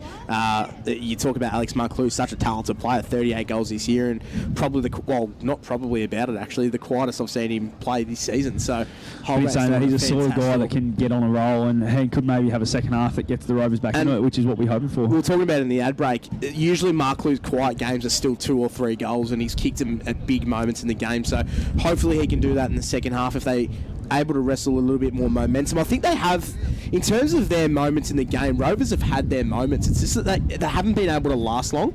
It's sort of been 5 or 6 minutes, they don't capitalise, and then Yarry get the momentum back, pile on another goal.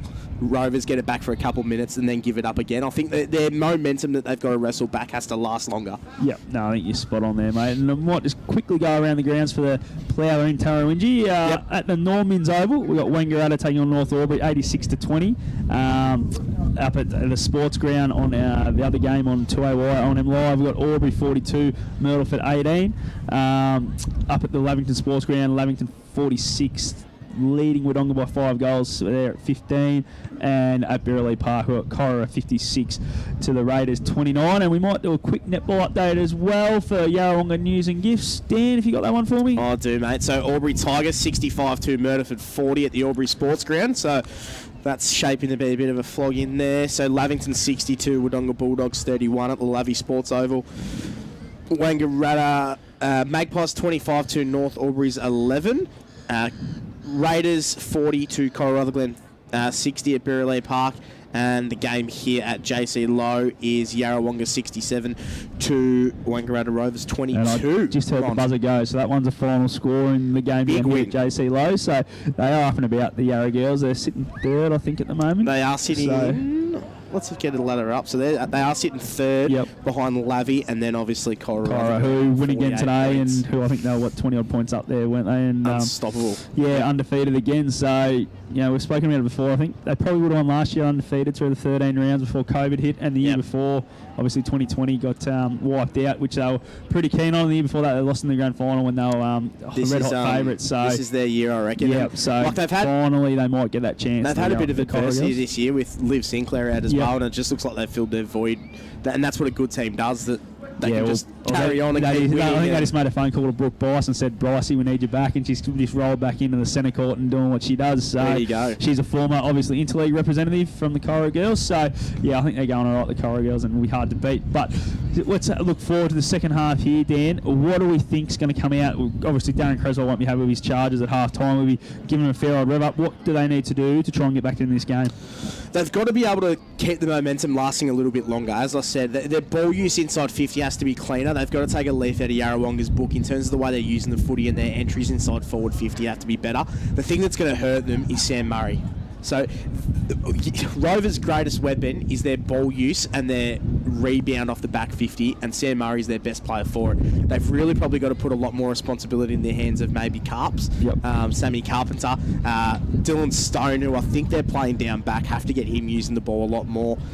They've put Lucas Webb down there. He's probably going to stay down there to sort of help that out of Murray, but they've just got to be better with the footy going inside forward 50. Yeah, absolutely. And you think their midfield's probably one that's really got to stand up now. Jakey McQueen was a bit quiet at that quarter. I think I said at quarter time that Harry Wheeler had been given the job by Mark Wiley to go with him everywhere he goes. Yeah, well, how's the job he's done? So he had 7 and a goal in the first quarter, Jakey McQueen. He touched the pill twice that quarter. There you go. So it massive difference. How about that for leadership by Harry Wheeler? He's probably one of the premier midfielders running around, but he knows his role now. He's probably the third or fourth midfielder. Well, he sacrificed his role because he only got one touch that quarter, Harry Wheeler, but his job was to... That's perfect. That's what you want from a guy like that, and for him to stand up and do that role, it's unbelievable. So for the Yarrawonga boys, what do they need to keep doing, or what can they change to try and push away, do you think, Dan? Yarrawonga just got to stick to their guns. They're winning it out of the middle. They've got an unbelievable weapon in that Lockie Howe. I wanted to touch on him before. He's just been so good. But they've just got to keep winning it out of the middle. They've got to keep getting it forward. Getting it in the hands of their boys, Gibbons, Will Wheeler, who's been actually really good this game as well, Fothergill. But they've just got to keep Rovers limiting that momentum shift that they get. So Rovers are going to have their moment in this game. It's just that Yarra have to be there with their players like Masters and Gibbons to corral that and make it not last as long as possible. And you think this will continue on the way it's going, mate? Yeah, I think Yarra are going to do it. They're looking really clean. Shouldn't have changed my tip before the game, should I? No, you shouldn't have. You folded because your boss is here. Boss, yeah, I know. You can hear me too. I reckon he looked over when I got asked for the tip. But anyway, you've been listening to the Supreme Skylights halftime show. We'll be back with all the third quarter action after this break. You're listening to O&M Live, and on O&M Live, you won't miss a thing. Clear. Thanks, Laura.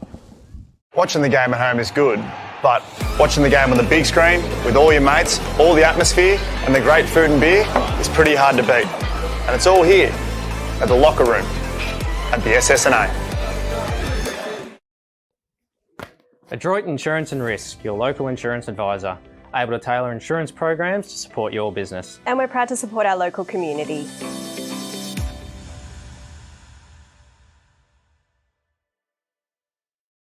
The new Nissan Navara has landed at McRae Nissan with a tougher, more rugged design, Nissan intelligent mobility, advanced off-road capabilities, and a host of on-road refinement. Test drive one today at McRae Nissan.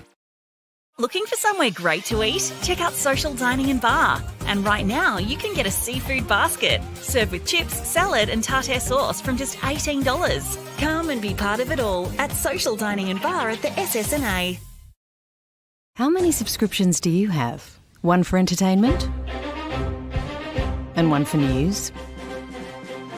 And meditation? One for sport? And one for music? Whatever you're into, you can now manage select paid subscriptions in one place and save up to 10% with Optus SubHub. Discover what's trending and save by bundling them all together. Streamline your subscriptions with Optus SubHub. It starts with yes.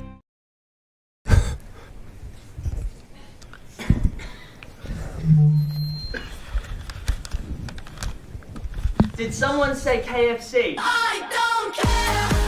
I love it. Go where you can live and learn locally. Go where there's industry qualified trainers. Go where students come first. Go for the community.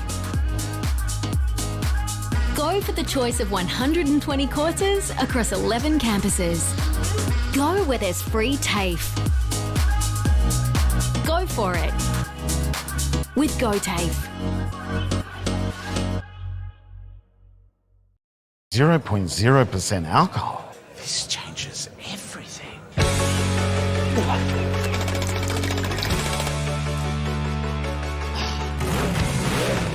Rewrite the rules. Carlton 0. The new Nissan Navara has landed at McRae Nissan with a tougher, more rugged design, Nissan intelligent mobility, advanced off-road capabilities, and a host of on-road refinement. Test drive one today at McRae Nissan. GoTafe is hiring, and we want you on our team.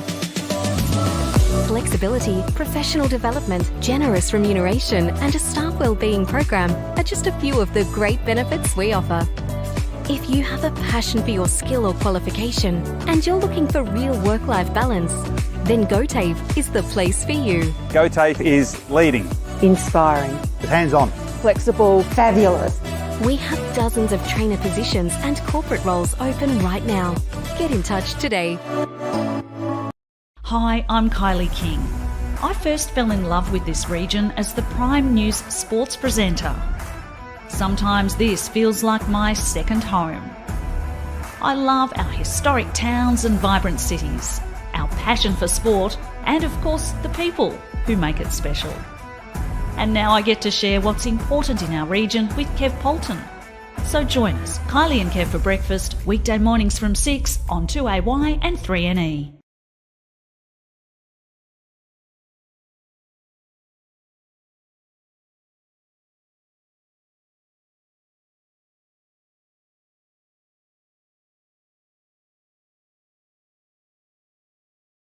Looking for somewhere great to eat? Check out Social Dining and Bar. And right now, you can get a seafood basket, served with chips, salad and tartare sauce from just $18. Come and be part of it all at Social Dining and Bar at the SSNA.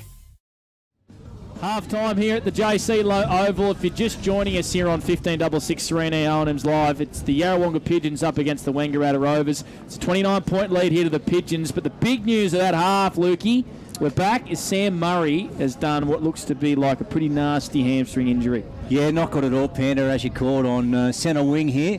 Just in that second quarter prior to the long break, Sam Murray went for a kick here and he slid to the ground clutching and looked at his right hamstring, I think it was, and he's come to the bench hobbling and carried off, and Scotty Montgomery confirmed the news. Obviously he'd done it heavily, and I reckon it's every bit of 4 weeks. I reckon maybe 4 to 6. That's how bad it looked, didn't it? Paul Mum as well, the trainer, the Wangaratta Rovers, and as Monty said down on the boundaries, may have told her where to go in a fair bit of discomfort. Third quarter action about to get underway here on O&M Live for STY Metals, a 29-point lead to the Pigeons, and here's Lukey Francis for the Old Town and Country Tavern. Yeah, here we go again. So the Rovers after it through Webb, couldn't quite scoop it. Toby Murray brought to ground by Givens, good tackle, wraps him up. And again, we'll have a stoppage here, left of the centre of JC at Low Oval. Hope you're enjoying the action on O&M Live this afternoon, as the Pigeons shovel it forward through Willie Wheeler, and then Wiley spins around. Right boot gets back onto it. Tried to get Howe, missed him. Lanaz, handball over the top to Michael Clark. Just a wild old kick. Out of trouble. Tatanai home over the top to Lee Masters. Had a wonderful second quarter. Unbelievable. High fly from Rovan Jolliffe. Fraunfelder swings around left foot. Wild kick out of bounds on the full. And the Rovers will get it back in their back pocket here, near side southern end. They will indeed, and a big shout out to the Yarrawonga Canine crew and the lovely guys there for just bringing us a couple of little tasty treats. Glad you're on the boundary, Monty. Don't worry, boys, I got one on the way down. He did They indeed. looked after me.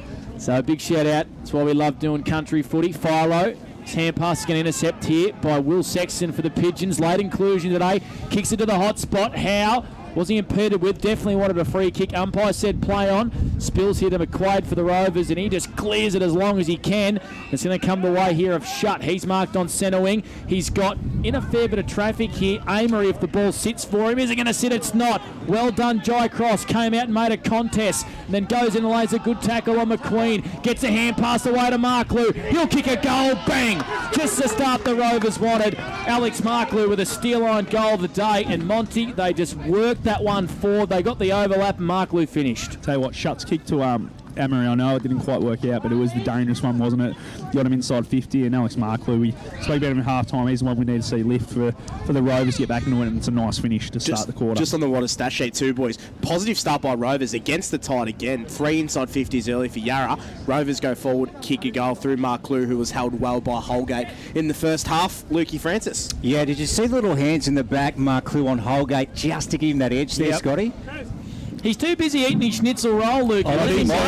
Let him go. Yeah, he is. The chicken man. Look at him. Down there. Scoffing his guts down there. Oh, love it, Mont. Good on you. Rightio. So back in the middle. We'll get back to Scotty shortly. He's got to finish off his burger. Garish. On to Toby Murray. And then a short one to Amory. Rovers are out here. And running short again. Nice to shut. Inside 50, so they'll get a shot on goal here to the southern end. So they've started this first term nicely, and they do need this one because they trail at the moment 44-21 on the F45 Wangaratta scoreboard. Dan, what do you reckon, mate? The unbelievable ball use there by Toby Murray too, boys. He's actually had a really good game. He has. He's quite deceiving for his size. He's quite skillful. Cody Shutt has a go from 47 and misses it to the near side. So 1 minor score. 44 plays 22. Here's Blake Escott for Old Town and Country Tavern. Yeah, 3 minutes gone on the Macca's time clock. So the Rovers got the win this quarter, so they have to make their move. They have to at least try and level the scores or get in front. Because with the way the wind's going, the Pigeons will come home with it. Masters out of defence. Great early fly from McQuaid. Made a contest as Gibbons was met hard over the boundary line by Jolliffe, and we got a boundary throw in. Just 4 to centre here for the Wangaratta Rovers, who have kicked the first goal this third quarter through Alex Marklew. They trail by 22 points. 44 plays 22. Webb was held, still did enough to get a kick away and send the Rovers into attack. Marklew comes late. Well done, fisted there by Holgate. Urquhart was wrapped up. High free kick. Is it going to be a free kick here to the Pigeons? It is, because McQueen was away. Lukey, lucky there. Free kick here to Urquhart. 44 plays 22. Yarrawonga lead early stages of this second quarter. Yeah, I reckon lucky was the word, Panda. It's a workout short to Will Sexton. Bryant, no, he got a hand to it. Wiley couldn't grab it. Raven Jolliffe pounces on it. Then weaves through traffic, gets it to Philo, who palms off Kurtman. No, he got him in the end. And a wild hand pass. Oh, coming through nicely. Wilson copped a high one. So the Rovers will win it back. He's clutching at his hamstring now, is he? Or is he just down after that hit? It's a hard hit from Fronfelder. Yeah, so he's slow to get up here, Wilson, in the orange wheels. Edge of the square here. He's limping side. just a little bit though, isn't he? Yeah, I thought he clutched at his right hamstring anyway. Maybe perhaps just a little cramp. Right foot, he's kicked it on that leg, so it mustn't be too bad. Just Dylan Stone, and he wheels and goes. High ball, look at this. Forward entry for the brown and gold. Oh, Gaston over the back. Holgate, shut off the ground, has got it. Cody Shutt's kicked the goal. So the Rovers just slowly starting to peg back the Pigeons here in the third term. Scotty, what did you think of that play for the Albury-Wodonga MG? No, it was good, wasn't it? Well read by Cody Shutt to get out the back there, and a one-on-one contest, and was just too strong to be able to get the boot to it first and put the through for get the game back on the Rovers' terms a little bit. Yeah, inside 50 count too, boys. 4 early inside 50s for Rovers. Main offenders getting the balls. Brody Philo, 2 touches. Jakey McQueen, Lucas Webb, Dillstone, all touching the pill early. Lukey Francis. Shane Gaston, lucky not to get one for in the back there, I reckon, anyway, from Cross. He almost marked it. Edged underneath it, and Shutt pounced. So 2 early goals here in this third quarter here to the way of the Rovers. They got the wind, but the ball is in the hand through Gibbons with another clearance. And on to Wheeler, and he goes out very, very wide. And a free kick here. Not sure. Push in the back. Yeah, not sure about that one against McQuaid. It's going to go the way of young Jackson Mead. Late inclusion today. Beautiful delivery inboard here to Fronfelder. And has he held on to it long enough? He has. So Baz hasn't kicked a goal today, Bailey Fronfelder. He's been pretty quiet. He's kicked 11 goals in the last 4 weeks, though. So he is in good form. This will take a really good effort. You can see he wants to pass it off. Lukey, you'd say he's, 40 metres out and pretty much up against the paint. Yeah, this is a hard one, Panda. This would be a gem if he were to steer this one through the 2 big sticks. Of course, he's a left footer, so opposite side for him. Tight against the boundary. Comes in. He doesn't mind it off the boot. He's already celebrating. Look at that from Bailey Fronfelder. Loves the celebration, loves the goal. That's his first. And it's through for a steer line goal of the day. Against the run of play, Dan. that is as good as finish as you're going to see. Fantastic play there, and the main offender there was Michael Gibbons out of the middle, the 1-2 across the boundary inside the forward 50. Fantastic play by Yarrawonga. He really turns into an Olympic triple jumper when he celebrates. He loves a celebration. Hop, skip, and a jump. Yeah. I agree, Dan. So ball back in the middle here. 50 plays 28, Scotty. It's probably no coincidence that he's found a bit of goal kicking form once Lee Williams went out, and he obviously hasn't got as much opportunity when Lee's been playing earlier on the centre square infringement here. This is interesting. So the Rovers get it. Toby Murray then off to Philo coming back. He didn't actually grab a hold of the pill, did Toby? Now they go the other way, and then Philo fumbles and he gets away with it in time. Sitting under it, Sharp did well. Really had to wait there, and then Ryan Stone got brought off the ball and he's gone. So the Pigeons win it back. It's on, boys, it's on. Yep, certainly is. Look at him go in. Rovers bench lifted underneath the commentary box. Apologise for any extremities you might hear here. Yeah, they're not us. And then who's on the bottom of that? Shutt. Yeah, Cody Shutt was the one that really started that one off, and Lee Masters didn't like it. Yeah. All right, there you go, Panda. It's a bit of feeling in this game. There is indeed. 50 plays 28. Early stages here of this third quarter for STY Metals. And we got a boundary throw in right in front of that scoreboard. So a 22-point lead here to the Yarrawonga Pigeons. 2 goals in this quarter to them, Mark, Lou and Shutt, and then one then to Bailey Fronfelder for the Pigeons. Head over the ball. We've had a few hugs and cuddles today, haven't we, Ben? We have. It's been on early, hasn't it? Which is what we like to see. Big top 5 game between these two clubs. He's been intercepted here at half-back. Raven Jolliffe liked his game again. He's in really good form, actually, Raven Jolliffe, across half-back. He can play anywhere. He wants to switch this 40. It's going to hang a long time in the air. Allen on his chest. It does mark, and it gets there eventually, Lukey Francis, for the Old Town and Country Tavern. It does. So Clark, and then moves it across. So the switch is on here for the Rovers. And he fires Raven Jolliffe, who goes for a bounce, and then has 2. True centre half back, and then feign the handball. Has 3 bounces, and now eventually over the top to Ryan Stone, who gets it on the boot and then kicks it forward. Bouncing ball, Shutt finds a man out wide, and that is Bear. And then Jaden, hand pass to Wamery, back to Shutt, left foot, low ball. Mark Clue got him. So he's very wide, Alex, but he can kick these. We've seen it many times before. Scotty Montgomery for Albury-Wodonga MG. Yeah, absolutely. And the way the wind's blowing, he was able to sit it out sort of to the goal, top of the goal square, and angle it back with that right foot. He loves these Alex Mark Clue, doesn't he, Panda? Listen to the chant. Yeah, he's got his own chant, Lukey. Yeah.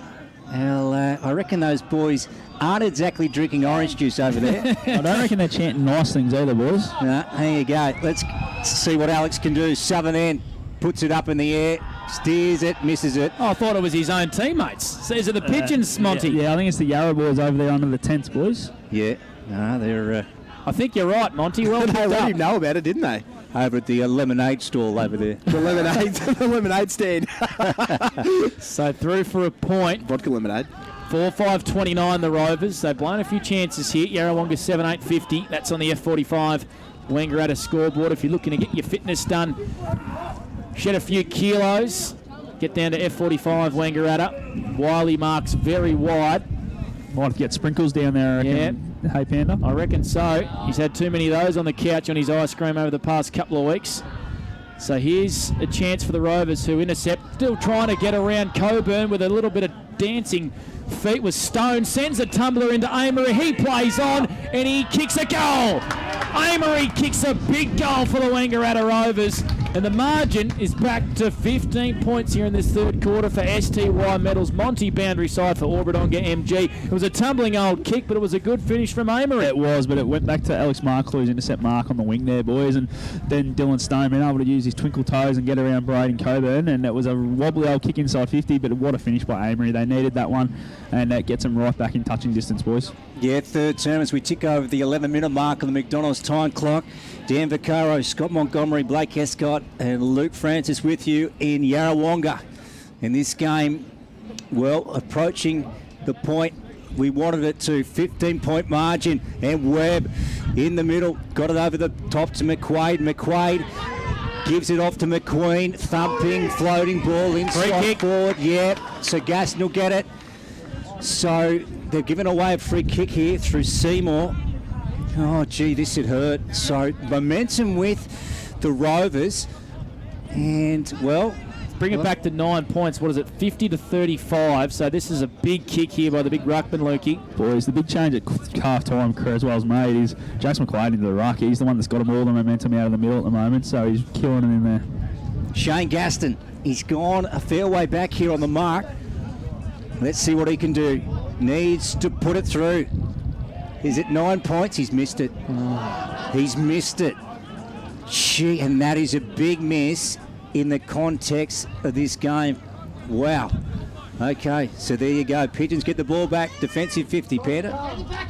They do indeed. Dan Vaccaro on the water stat sheet. Just a really positive output in the Rovers in their midfield. 3 centre clearances. Lucas Webb getting their hands amongst it as well. Been really positive start for Rovers. Masters flew high from the kick in. Wasn't able to grab it down. And we got a boundary throw in directly below us, Lukey. You could reach out that window. Dan could fall out again and throw the boundary back in. Yeah, and I'd take that one-handed, Panda too. Don't worry about that. The mow on this man's not too bad indeed as well. No, that's a nice one. 13 minutes gone in this third quarter on the Macca's time clock, and it's a 14-point margin to the way of the Yarrawonga. Pigeons over the Rovers. Wilson at half-back gets a dainty hand pass to Carpenter, puts it on the boot straight away. Fothergill was the only one who wanted that ball, and he went in and took a really nice mark. Fothergill at half-back. Broadcast side. His numbers, please, Dan Vaccaro. Nick Fothergill has had the 12 touches, Panda. And this man, Lee Masters? Lee Masters had the 18. There you go. 19. And he goes long down the wing, and Mead comes up, meets it, and takes a great mark. He does. So, just in front of the interchange gates on the broadcast side. Round 13 of 18. O&M action. Pigeons coming in with a 10-2 record. The Wang Rovers 8-4. Pigeons second on the ladder. The Rovers fourth. And the man in green calls for the ball. And I tell you what, as Kermit the Frog once said, it's not easy being green. And they do a great job.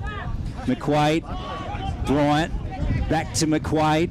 And a thumping kick up towards the half-forward flank of Murray over the top. As Dan Vaccaro said, he's been great today. Masters, reckon he got Toby Ray with an elbow there. That was interesting. And then Markley plays on. He gets brought to ground. He's got to be gone. He is. Yep. And Coburn will win the ball. So I tell you what, Rovers fuming here. Masters, I thought, copped McQuaid high with an elbow. Anyway, missed. Coburn's got the ball. He does. This is heated up. Coburn's kicks a shocker straight out of bounds on the full, and Mark Lou lets him know about it. So Masters' elbow may have made contact with Murray. Don't know if he meant it. Yep. But Toby brung him down and held his ground in a big tackle. So this game's definitely heated. It's evenly poised. We're halfway through the third quarter, and it's a 14-point margin to the Pigeons over the Rovers.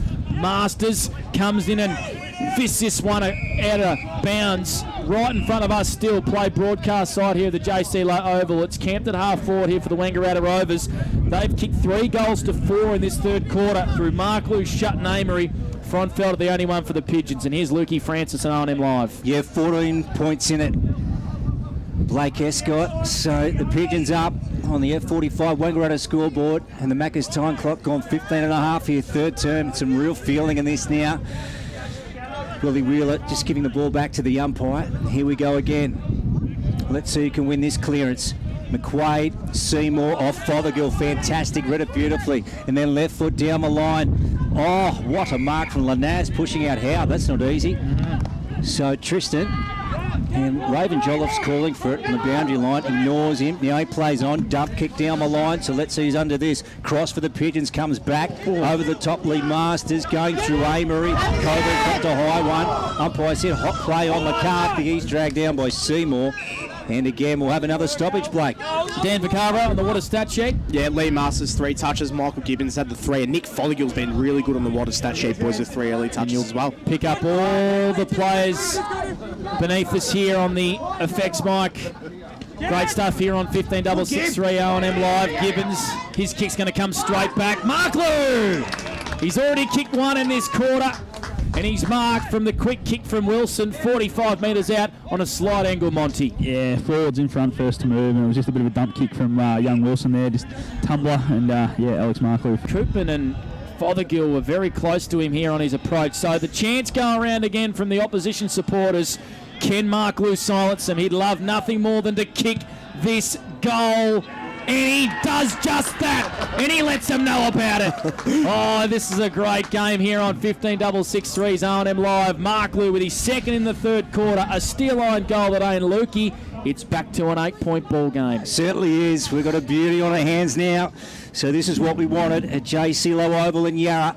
And, well, we're getting served up a beauty. Dan Vaccaro. Well, the game's getting played on Rovers' terms this quarter, boys. So they're 8 inside 50s to Yarrawonga's 4. So they've wrestled momentum back. Let's see how long they can hold the momentum for. Yeah, the Pigeons 8 points up as we approach the 18-minute mark. Third term, here we go again. Back in the middle, Howe and Gaston, the two big man. Ball comes to ground. Whistle.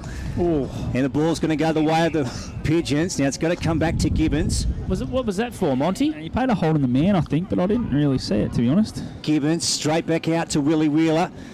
So they're on centre wing, far side. And gives the ball forward. Inside 50. Oh. Strong contest there. Wiley didn't have it and he gets it. I reckon Wiley's played that well. I reckon he had hold of the arm and it made it look like he was getting held, to be honest. Because they fell over and Wiley was first to ground and dragged down the Rovers mate, player. you reckon, Mont? Let it go? I would have played on there. Yeah, well, I tell you what, this would be one heck of a kick if he was to put it through from here. Northern end far side. Mark Wiley with the ball. The blue and white hoops. Number 4 Guernsey. And he's gone back again for a second time. Tell you what, he's spending a bit of time over this. Now he goes short. That was too easy to Coburn, so he's foxing almost in the end, was he, Panda? He's taken every bit of 30 seconds, then he just goes short to a man, Coburn, who's going to line up from pretty much the same distance. Yep, they've come inboard a little, not far. Coburn, left foot, sends it high towards the goal sticks. Oh, big pack on the line, and Mead, yep, he's jabbed at Mead. So Mead's kicked it. Jackson, off hands. Quick snap. Something out of nothing, Scott Montgomery. Yeah, absolutely. Just the only one that stayed down, really, and just fell on his lap and put it through from about 3 metres out. One against the Tide boys there from Pigeons. But, again, it comes from their main offenders. Michael Gibbons has been great this quarter. He's had the 5 touches, and that came out of the middle from him. He got a free kick, and he drove it forward, and they kicked a goal to Yarrawonga Pigeons against the Tide. He was the only one down there who wanted it. Sort of fell on his lap, and it was an advantageous little snap there from Mead, and it's through for a goal. Against the run of play, 56 plays, 42. So that was a big, big goal in the context of this game here on R&M Live. 19 minutes gone here in this third quarter as Wheeler streams out of the middle. Kicks it long again. Well done there, Pup Clark. His fist was dangerous. It sort of fell down there towards the tooth of goal, and it's seen over the boundary, seen through the points through a point here in this third quarter. So now that's 43 to 57 here on R&M Live as Carpenter brings this one out of defence. And it's going to get turned over here, is it? Martin McCarthy's got the ball. Certainly has, and gets it out the back onto Bryant. Then over the back, Amory onto McQueen, and McQueen did well to beat a couple of Pigeons. Beautiful kick inboard. Garish almost spun it before he had it. Regathers, has it bounce, steadies up, right foot, sends it in. No one back there for the Rovers. And Holgate takes the mark for the Pigeons, switches on. So he gets it out to Howe.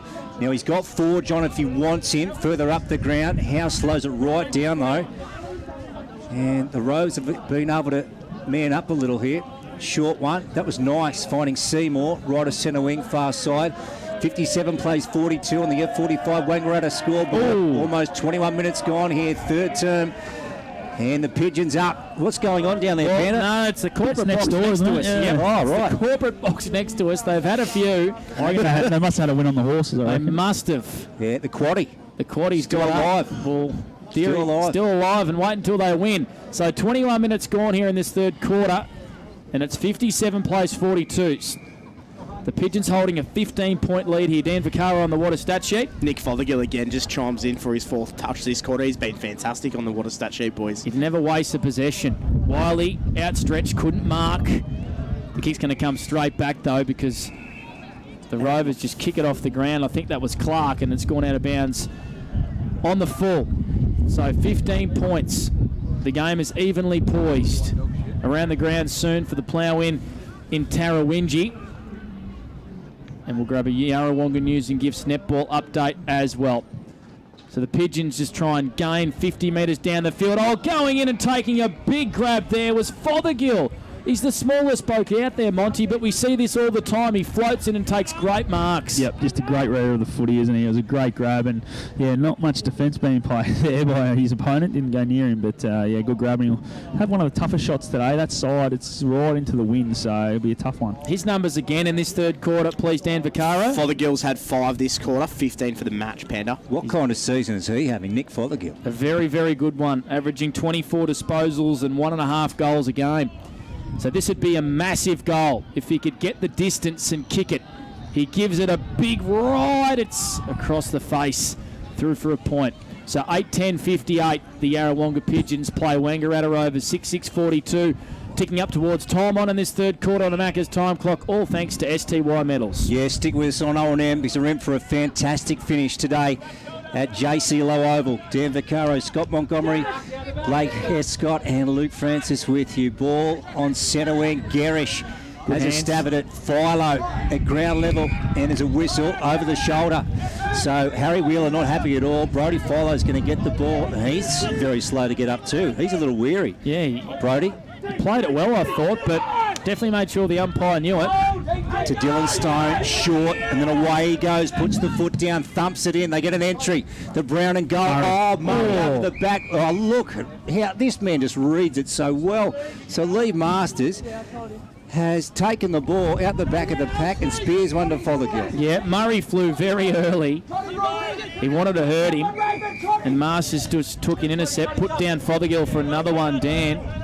He's working so hard as Nick Fothergill. So Willie Wheeler kicks it out of defence. Oh, Koopman! That was a huge fly. We've seen a couple today. He wasn't able to pull it down. He did get a hand pass away, hit a Wiley. It's almost got to be holding the ball. He was playing for a high there, but didn't quite come his way. So this has a lot of feeling in it. He was brought down hard, Mark Wiley. We've got a ball up right on centre wing. 58 plays 42, a 16-point lead here to the Yarrawonga Pigeons. As we tick up towards 24 minutes on the Macca's time clock in this third quarter. Here's Lukey Francis for the Old Town and Country Tavern. Yeah, how good's this? This is what we're here for. Carpenter, Coburn got him. Ball out of bounds, just left of the commentary box in front of the interchange gates. Rightio. 58 plays 42. This is O&M footy at its best. Wangaratta Rovers up against Yarrawonga Pigeons. Howe, McQuaid, hurry kick forward. Well done by Will Sexton. Gets back and takes a beautiful defensive mark and comes his side. High ball. Here's Howe. Goes up. McQuaid went early. Howe 2 bites and I reckon that's a mark. Hit the ground there, Lukey. Good on you, Scotty. Right on it for Albury Wodonga MG. He's our main man down there. Not much gets past him, Lukey. No, particularly in the pre-game, I've noticed. No, absolutely. Especially when all you do is talk about Wodonga the whole way down. Speaking of Wodonga, around the grounds of the Plough and Tarrawingi, Dan Vaccaro. Yep, so Wangaratta played North Albury 101-26. And then as we go down to the Wodonga game, Lavington 77 to Wodonga 23. Raiders 47 to Cora Rutherglen 70. And Albury 62-33, Albury's way against Myrtleford. McQueen picks the ball up on centre wing and runs out of room. And we've got a boundary throw in. Scotty, is that a tactic of McQuaid going early over the top of Howe in those boundary throws? I think it might be, yeah. He's done it a few times now, so they're just trying to take the jump of Howe out of it. Like to see how that throw this back in again, boundary throw in has gone about 3 metres. They've paid a free kick off the ball to Gibbons, I reckon, have they? Yeah. Yeah, you're right, Monty. They have indeed. Yeah, he just grabbed him late, couldn't quite keep up Elijah Emery and just put him to the ground. So Gibbons has got a free kick. Right on true centre wing broadcast side. 16-point lead here to the Pigeons. Time on in this third quarter. Sends it down the line. Mead floating in. Hands off. Couldn't mark. Coburn keeps it in. And an entry here for the Pigeons. Well done there by Tristan Lanaz in defence for the Rovers. Takes a nice mark on his chest. So can they pinch one here, the Rovers, late? They'd love a late one because looks like the Pigeons will have a nice buffer going into the fourth quarter and the wind. Murray couldn't mark. Wheeler dancing around. That's Harry. Sends a tumbler forward. Coming across with great courage was Mead for the Pigeons. Got a hand in there. Bear for the Rovers. Hands it off to Carpenter. He's going to send them down towards half forward. Mark Clue nearly took the mark. Spoiled. Lee Masters off to Sharp, over the top, back to Masters, and then got the handball away to Fraunfelder, spins around one, inboard hand pass, back to Sharp, right boot, sends it forward, awful kick, fortuitously ends up with Fothergill. So Nick has got it, He's 55 or he's 60 out, or 65 out, I reckon, at the moment. So what will he do? Short one is on, and he finds Coburn. So they've done that a couple of times. Nick and also Braden. Fothergill's work rate is unbelievable. Yeah, I'll tell you what, he is just he just been everywhere, goes hasn't he? and goes, Lukey, all day. Yeah. Now he eats batteries for breakfast. And then a short left foot chip to Koopman. Oh, hangs on to it.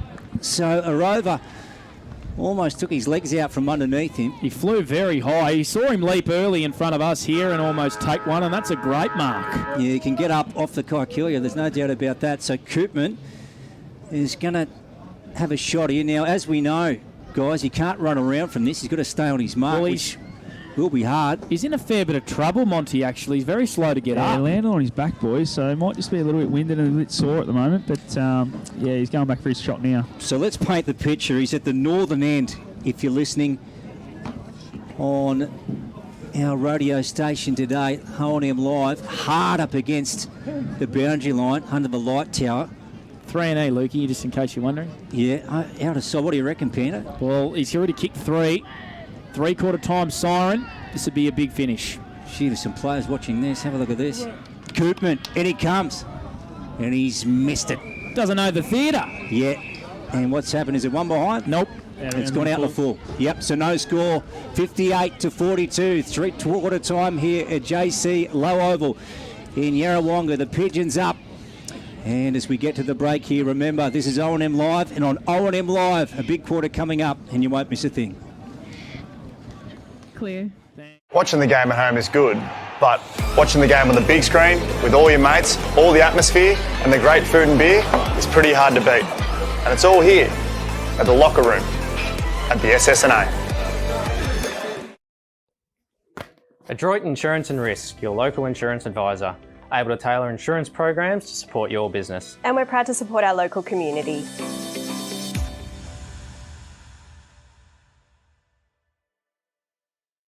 The new Nissan Navara has landed at McRae Nissan with a tougher, more rugged design, Nissan intelligent mobility, advanced off-road capabilities, and a host of on-road refinement. Test drive one today at McRae Nissan. Looking for somewhere great to eat? Check out Social Dining and Bar. And right now, you can get a seafood basket, served with chips, salad and tartare sauce from just $18. Come and be part of it all at Social Dining and Bar at the SSNA. How many subscriptions do you have? One for entertainment? And one for news? And meditation? One for sport? And one for music? Whatever you're into, you can now manage select paid subscriptions in one place and save up to 10% with Optus SubHub. Discover what's trending and save by bundling them all together. Streamline your subscriptions with Optus SubHub. It starts with yes.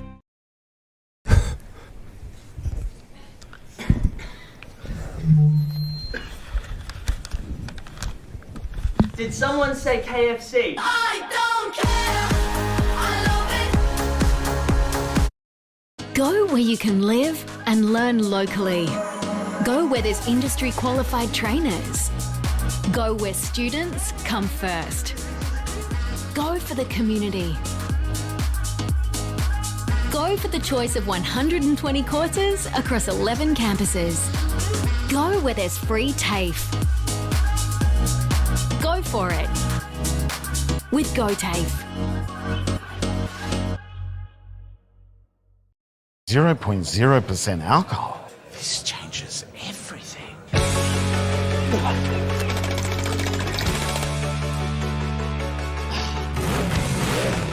Rewrite the rules. Carlton 0.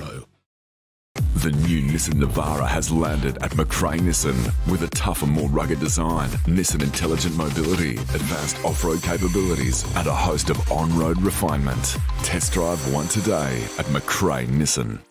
GoTAFE is hiring, and we want you on our team.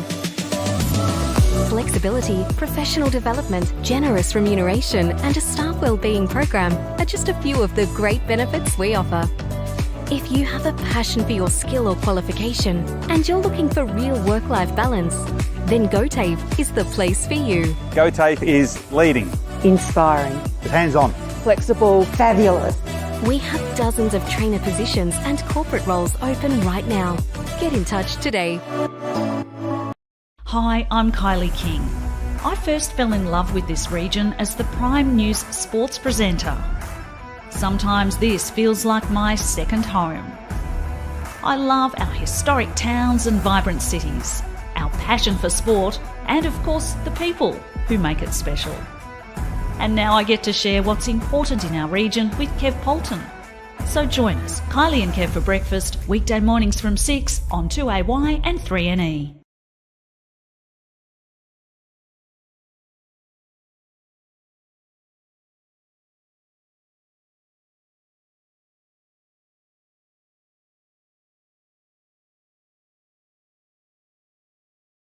Looking for somewhere great to eat? Check out Social Dining and Bar. And right now, you can get a seafood basket, served with chips, salad and tartare sauce from just $18. Come and be part of it all at Social Dining and Bar at the SSNA. 3NE. Yes, Saturday the 16th of July, JC Low Oval in Yarrawonga. It's round 13 of 18 in Ovens and Murray action for this week. And I tell you what a game we've got on our hands here this afternoon. The Pigeons lead by 16 points at three-quarter time over the Wang Rovers. And very shortly we'll cross down to Scotty Montgomery and see what he's been able to pick up from the two huddles. But Dan, who is the standouts on the Water stat sheet in the third term? So the Optus quarter's best, Lukey, was Michael Gibbons that quarter. He had 7 touches. He was fantastic. Everything that they scored from went through Michael Gibbons in that middle. He was great. He's the Optus quarter's best, along with Nick Fothergill, an absolute workhorse.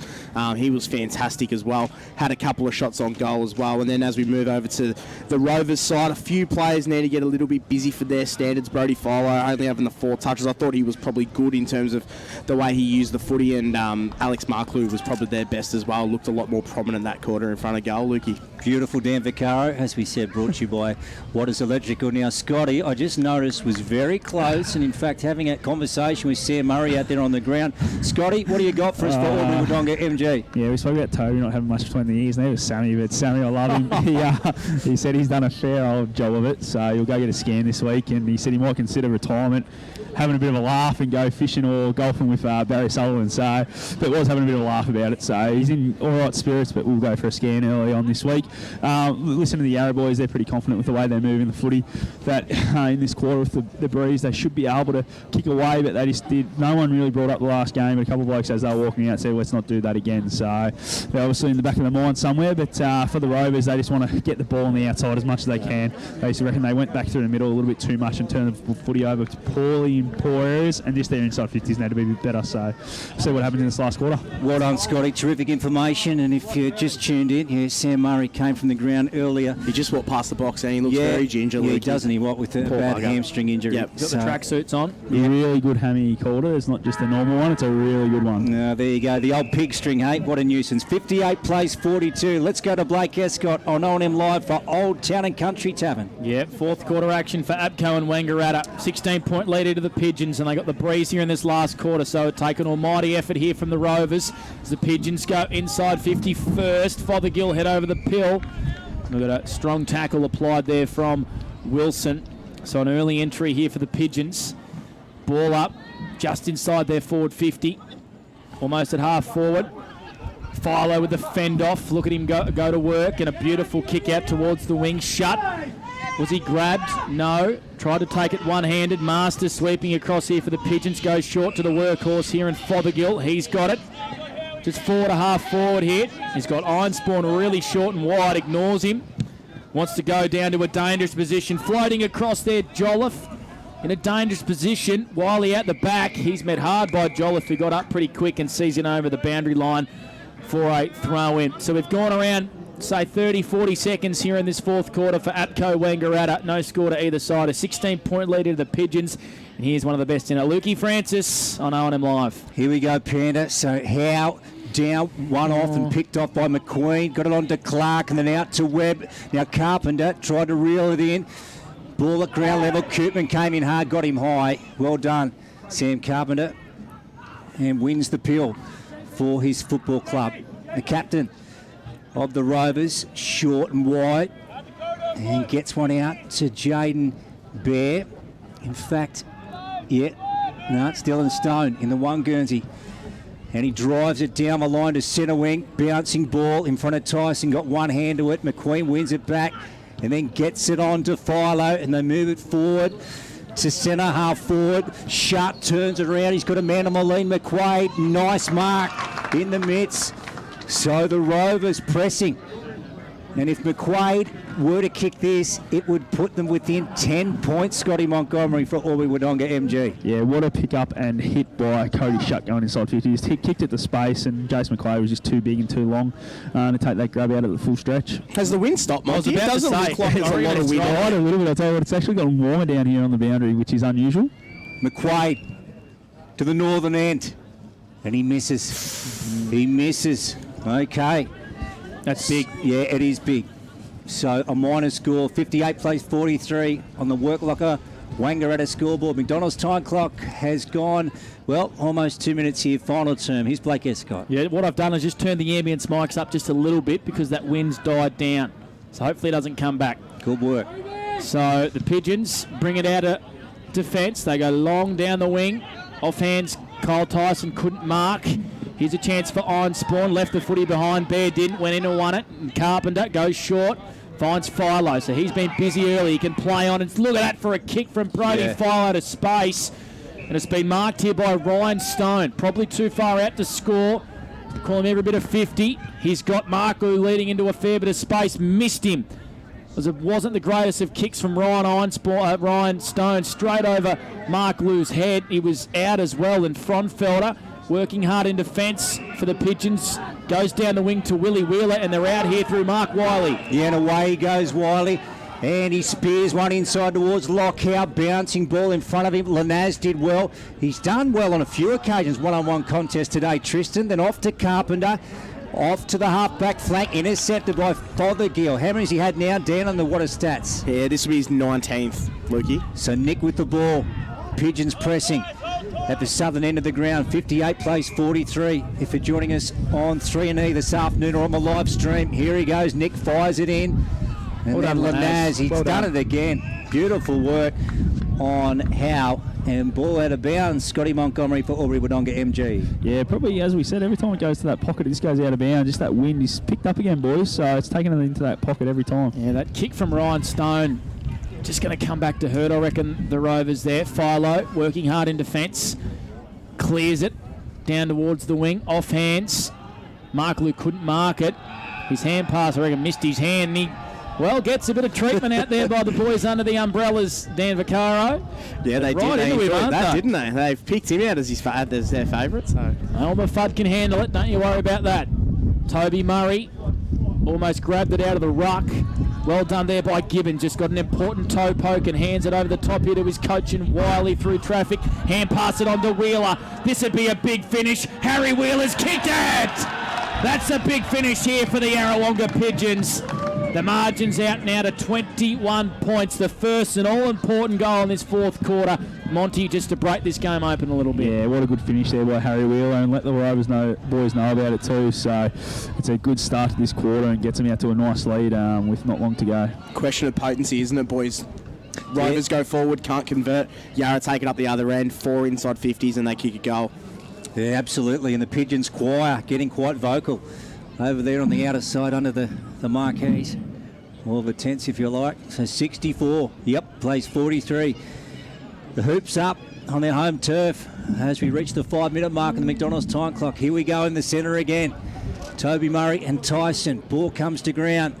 Harry Wheeler, Coburn after it. Gets on the left boot. High for the Pigeons inside 50. Howe and Lanaz did well again to get a fist to it. Garish weaving left foot, high ball, Iron Spawn under it, going back, lets it bounce and then goes after it now. Gets the handball over the top, back to Mead. Mead under pressure. Nice handball to Will Sexton. Driving ball inside. Howe got taken late. Will Sexton downfield. Yep. Against Amory, was it? Yeah, Amory, boys. Just dumb. No need for that. Ball's already gone and, yeah, silly. He's getting dragged as well. Yeah. The old-fashioned get off the ground. Silly, all right, because this would take it out to a 27-point margin and it would make it hard for the Wang Rovers. I know it's only early, last term, but gee, they just didn't need that one at this stage of the game. So Lockout strolls in, slow in his approach, pops it up, it's gone through. It's out to 27. The Pigeons with a handy lead now in the final term here at JC Low Oval, boys. Can you believe that Lockie Howe's only kicked 2 goals for the year before that, Monty? I can't actually, mate. That's surprising because he does go forward quite a bit. He doesn't always come to the bench, yeah. So he's very happy with that little stat. But is there a head wobble going on up there? Is there? Hey, the whole box is... I can actually see the box is shaking. The head's that big and wobbling at the moment. That's what all the noise was, just to the left of his You had that let's be honest. all day. When he's been forward, Lee Williams has been there, so he's been kicking all the goals, so it's been tough. So it's a very handy margin now. Almost too much here for the Wangaratta Rovers. It had taken almighty effort now. 27 points. 70 plays 43. Lead the Yarrawonga Pigeons. Nice mark in defence from Dylan Wilson over Gibbons. And he goes out wide here to Bryant. So they've got to go here, the Wangaratta Rovers, don't they, Luke? They need to kick the next one very, very quickly. And Bryant goes short here to Dylan Stone. How have you seen his game today, Mont? He's been held pretty well, I think, Dylan. Yeah, very quiet for Dylan's standards. Normally expecting him to get around that 25, 20, 28 touches, but yeah, been pretty quiet today. Said that 8 touches, Dylan Stone. There you go. There we go. So he's got on the end of it here, though, at half forward. His hand pass inboard here to Allen. Had to put on the boot really quick. Floats one inside 50. Well done there by Masters. Sweeping across defence. Hand passes out to Seymour, and he's on to Wiley on true centre wing. Yeah, now the ball's with Sexton. Bounced. Regained it. Oh, shocking kick along the ground for Fothergill, who has to go. Made a contest, but the Rovers win it. Back to Carpenter. Tumbles the ball to centre half forward. Webb's got it one way, back the other. Gets onto his right foot. Marklew got it. Oh, dropped it, has he? No, he's paid it. Or did he pay it too early? Oh, anyway, Alex will take the kick. Inside 50 to the northern end. What do you think of that one, Scotty, for Albury Wodonga MG? Yeah, I thought he probably held it just long enough. Probably a good call by the umpire, but really good use again going inside 50 to find Marklew on the lead. Tell you what, we haven't had too many players kick goals from this position today. I reckon we've had probably about 5 or 6 shots from this position or similar positions, and they've all blown it. What can Alex do? Comes in, and he gets this one, Alex. He's kicked a goal on this occasion, and that makes it a trouble for Alex Marklew and the 23 Guernsey, brown and gold. And, well, the game far from over yet here at JC Lower, boys. You know what he's done? Ever since the boys over there have chirped up, he's actually played better. He's hit 3 goals in the second half. Yeah, it's the Michael Jordan theory, isn't it? Don't trash talk him. Don't trash talk him. Yep. A lot of people learned the hard way with that one, but positive little fight back there by Rovers. 4 inside 50s. Brody Filo being good with 4 touches. Dylan Stone, he's actually gotten busy this quarter with 3 as well. So, very good finish there by Al Marklew. 70 to 49, so evenly poised. 21 points. They need the next one, though, the Rovers. They need the next couple really quickly. Willie Wheeler went without it, and we're going to have a restart here right back in the middle of the ground. We'll go around the ground soon for the Ploughman Tarrawingi, and we'll grab some Yarrawonga News and Gifts netball updates as well. Hello to Gary and the crew from Yarrawonga News and Gifts. Wanted to actually hand some sort of prize actually out to our player of the day here today as the Rovers go inside 50. McQuaid outstretched, couldn't mark over the back. Masters, important touch there for the Pigeons, went by hand across. Oh, look at the running here from Lee Masters in defence. Kicks it down the wing. All of a sudden the Pigeons have cleared it. It might come back here. McCarthy's got shut over the top. He's been buried straight away. In fact, it was Garish. And we've got a ball up just forward to centre wing here. Broadcast side, 70 plays 49, a 21-point lead here to the Yarrawonga Pigeons. That is on the Worklocker Wangaratta scoreboard. We're doing this 4th quarter for the great guys at APCO Wangaratta. We are Blake Escott. Let's see who can win this clearance. Ground level, Pigeons fighting away. Webb gets it out to Philo. So the Wang Rovers won it. High ball inside 50, up there for a long time. Masters and Cross had a swipe at it. Holgate wins it. Off to Fothergill, and then he goes with about a 30-metre kick down the line, finding Tyson. And Tyson swings around. McCarthy, the man on the mark, handballs off to Gibbons. So Mick drives one down to the half-forward flank. Raven Jolliffe, as he does on so many occasions, gets back, takes a defensive mark, and then a squaring ball to Carpenter. Turned over, Wiley taken high. Now Fothergill's running for Wiley if he wants him. So too is Coburn. Wiley squaring ball short, one to Frauenfelder, plays on. Has he got it? Yes, he has. He's got it all right. That is a steer line goal of the day So they get out to 27. Again, the Pigeons, and that makes it hard for the Rovers at the midway term of the final quarter here.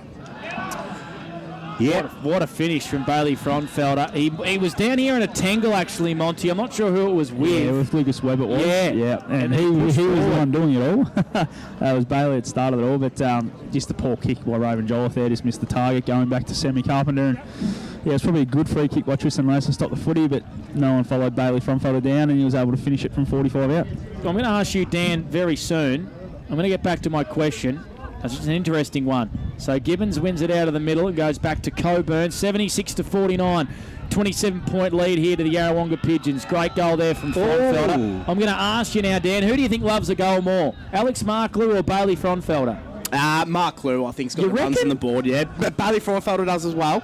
But no one beats I'm going Fronfelder. Yeah, he celebrates to the crowd. He takes up and hits his boot. Absolutely going with the Olympic triple jumper as well. So the Pigeons go back inside to a dangerous position. Howe was met hard there on his head. He stayed down as Howe. Dangerous. Here's Koopman. He's already kicked 3. Gets onto his left and sends it in towards the direction of Nyholm. Fothergill's in there. Tries to tackle Carpenter, who gets a quick kick out here to Ryan Stone. He's at half back, goes down the line. Well done, McQueen. Edge his opponent underneath it.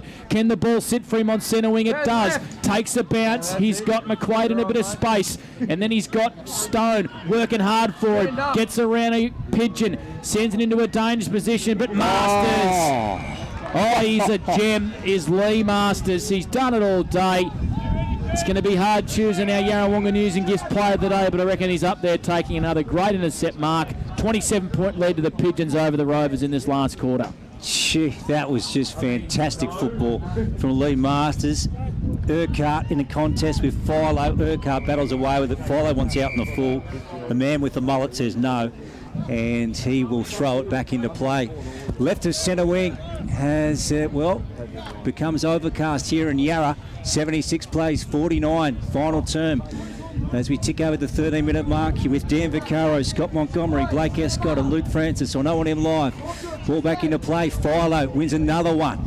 Beautiful. Then right boot sends it forward. Who we got down there? Cross put the ball down. And then Holgate puts it on the boot. Einspawn after it. The boundary line wins on this occasion.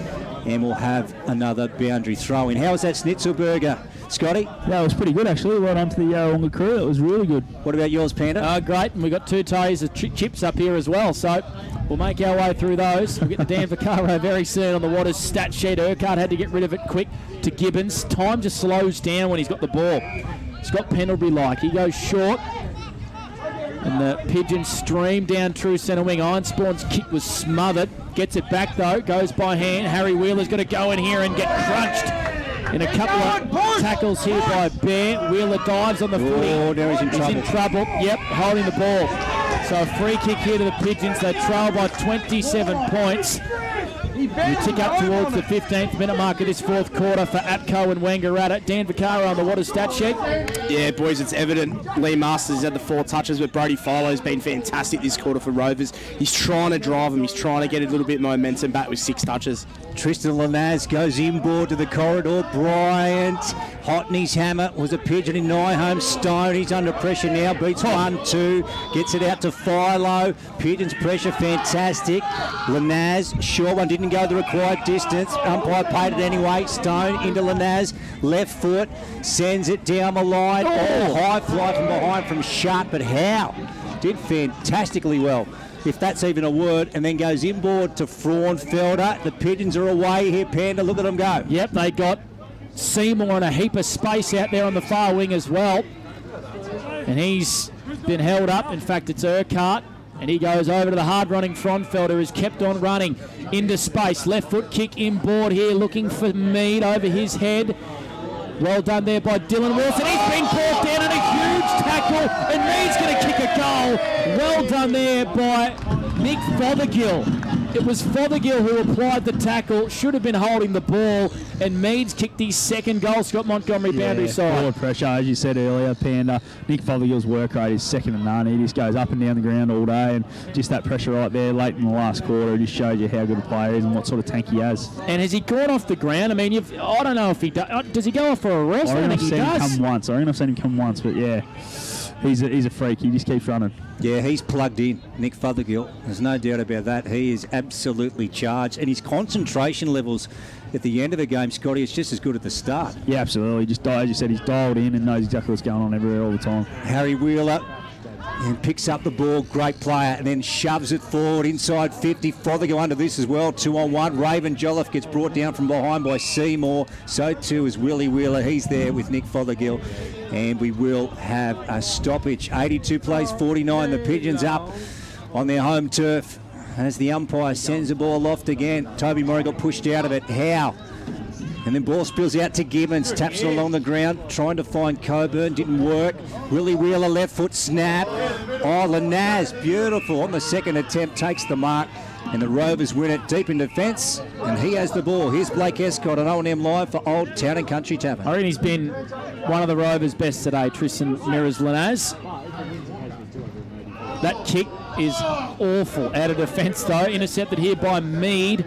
Coburn goes in and shovels one back to Wheeler. He's got Gibbons who slipped out the back. Splits a couple. Make it splits three. Left foot kick inboard. There he is. Lanaz. I reckon he's been really good. He can go left or right foot. Takes another intercept mark. Goes across the line.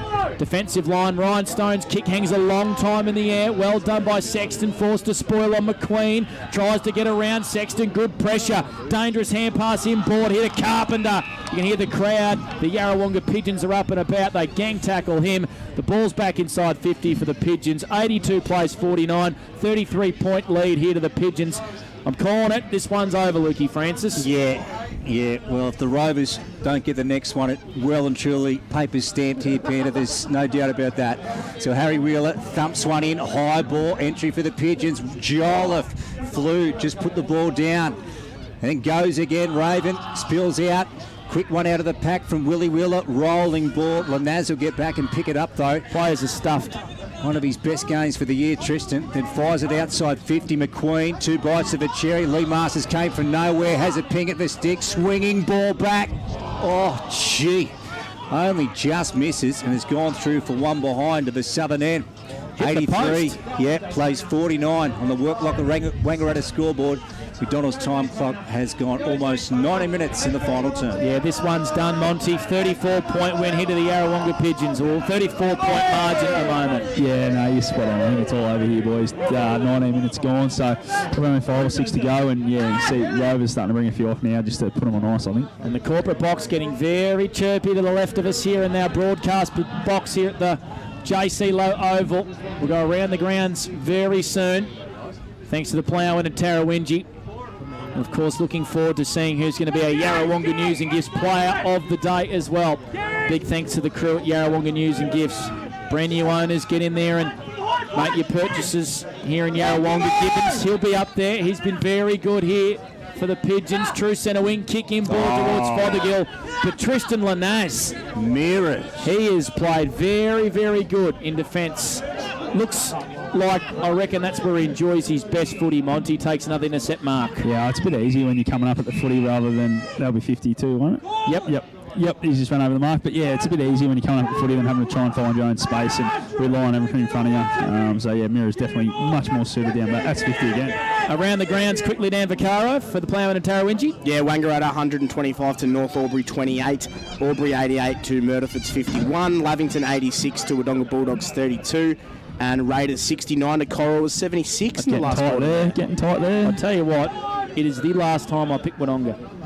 Gee, Pandas, he's not happy. They've let me down a lot this year, actually. Yeah, okay. I bet you Dan picks him again. Stuff you, Dan. Dan will pick him again. And ball wrapped up here on centre wing, or just left of it. And at JC Low Oval, the Pigeons, 83, lead the Wang Rovers 49 as we work up towards the 21-minute mark. Last quarter, round 13 of 18 in this wonderful comp. It's just been unreal footy this year. Toby Murray, and then McQueen, clearing hand pass. Will Sexton had a crack at it. And then Stone, Ryan gets the ball way back to Jolliffe. They concede a lot of ground, trying to find Dylan Stone. Spears in, takes the mark, centre wing. Inboard they go to the corridor, and then plays on. And they go forward over the back, though, the Pigeons. Lee Masters couldn't quite take the mark, regathers, and then goes with the right boot out of trouble. And here goes Wiley. Panda, he's got some space. Yeah, he does, and he's got Bailey Frontfeld about 20 metres in front of him. Pops it over the top. Baz has kicked a couple of goals. He celebrated each and every single one of them, and he goes short to Mark Wiley again, the man that gave it to him. He's been pretty handy today, the coach, in some pretty good form in front of that scoreboard, which reads 12-11-83. Yarrawonga to Wangaratta Rovers 7-7-49. Here's Fothergill, left foot kick, beautiful inboard here to Wheeler, who marks very, very down low. That's Willie Wheeler in the 24 jersey here for the Yarrawonga Pigeons. Tied up against the boundary, you'd say probably 45 metres out. Dan Vaccaro on that water stat sheet. His numbers, are we doing Willie Wheeler's numbers? Yeah, we are, boys. He's had 16 for the day. He's been okay, Willie Wheeler. What about Fothergill, the man that gave it to him? Fothergill has had the 21 touches. So Willie Wheeler in front of those umbrellas as the corporate box next to us. They get chirpy. Willie Wheeler is going to kick from pretty much on the paint. Gives it a ride. Willie Wheeler ices the game for the Pigeons. They're home. A steal-line goal of the day by Willie Wheeler. They're up by 40 points here, the Yarrawonga Pigeons. You know what that does, Monty? That finishes and that makes sure that they win this game and they finish in the top 2 or 3. Yeah, absolutely. There's a double chance sewn up for the Yarra boys, but what a finish. That's just class, isn't it? From that pocket, it's probably been the toughest pocket all day to kick goal from with the way the wind's blowing back into there. So, great finish by Willie. Yeah, and weren't the boys over there in the lemonade stall just absolutely stoked with that one? Just brought the house down. Love the celebrations today, Lukey. They've been next level. That's it, Panda. That's it. Dan Vaccaro, Scott Montgomery, Blake Escott, and Luke Francis here for the final term at JC Low Oval, and the Pigeons are home, 89-49, as we get to the 23-minute mark on the McDonald's time clock. Bryant gets brought down in the middle. Heavy tackle from Tyson. And again, we'll have a stoppage here, just right of the heart of the ground. Look at those cockatoos flying high over JC Low Oval. Just a quick one, Lukey, around the grounds. Back to 1 point in the Raiders-Cairo game. Wow. And who's in front there? Cairo. Cairo by a point, yes. Gee, they can't let that one go, can they? We'll keep our 15-6-3-E listeners up. Cairo haven't scored in the last quarter. Goodness, we know they've had the injury woes, but the bounce would be well and truly drawn out of the Kangas if they drop that one. And again, another stoppage here, Panda. So hey, Monty, no sun at the moment. It's gone. It's gone. What's the temp check down there, please? Cold. Very cold. Very official term. So 13-11-89. The Yarrawonga Pigeons, they've been impressive today against the Wangaratta Rovers, 7-7-49. Yarrawonga News and Gifts player of the day going to be hotly contested. Lee Masters, Fothergill. Yeah, how right up there. And Raiders hit the lead, boys. Just kicked another goal, so 5 points up. Wow. That one at Birrelea Park as well. Cole Tyson sends the Pigeons into attack. Wiley, did he get Allen high? Umpire says play on. Wiley gets around Allen, dances around Wilson. Hand passes back to Coburn on the left and chips one over the top to Baz Fronfelder, who's already kicked a couple. And I tell you what, Dan, if he kicks this goal, this is going to be a big he is going to celebrate right to those 2 umbrellas. I can tell you right now. He might end up in there, I can Panda. He might end up in there and get on Mad Monday on the Instagram. Might just have a sip of the lemonade over there, Lukey. He'd be crowd surfing around that fire bucket, I reckon, Panda, if he kicks this. Bailey Fronfelder put the Pigeons 46 points in front. 45 metres out on a slight angle. Arcs around onto his left. Bailey Fronfelder nails it, and he runs to the couple of umbrellas, and he says, "Boys, how good am I? I've kicked 3, 2 in this last quarter." He is a star forward when he's on, Bailey Fronfelder, and that's ice on the game if I've ever seen it. 46-point lead to the Yarrawonga Pigeons here on O&M Live. Scotty, that's country footy at its best right there. It is, isn't it? He doesn't want a celebration, Bailey. Even if they're down by 10 goals, he'd still celebrate like that, I reckon. How good was that, Dan Vaccaro? That was great to watch. I'm going to ask you the question again. Who do you think likes the celebration more, Mark, Lou, or Fronfelder? No. I've seen Mark Lou more this year because Captain Puff puts me on every week for Rovers. Siren goes, and a big win to the Yarrawonga Pigeons, sewing up a top 3 finish almost here in this O&M 2022 season. A 46-point win here to the Pigeons over the Rovers here on 3E's O&M Live, and we'll keep you updated as well on that Corowa Raiders game and a few other games as well. But Lukey, that is a clinical performance by a team who is going to really challenge this year in this O&M competition. Yeah, they're a professional outfit, aren't they, Blake Escott? That was a case of a team turning up on their home turf and just getting the job done, as you said, clinically.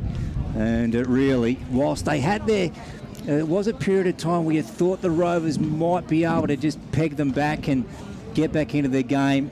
Nah, the Pigeons stepped up again and then closed it out, and they've drawn away big winners here, 95-49.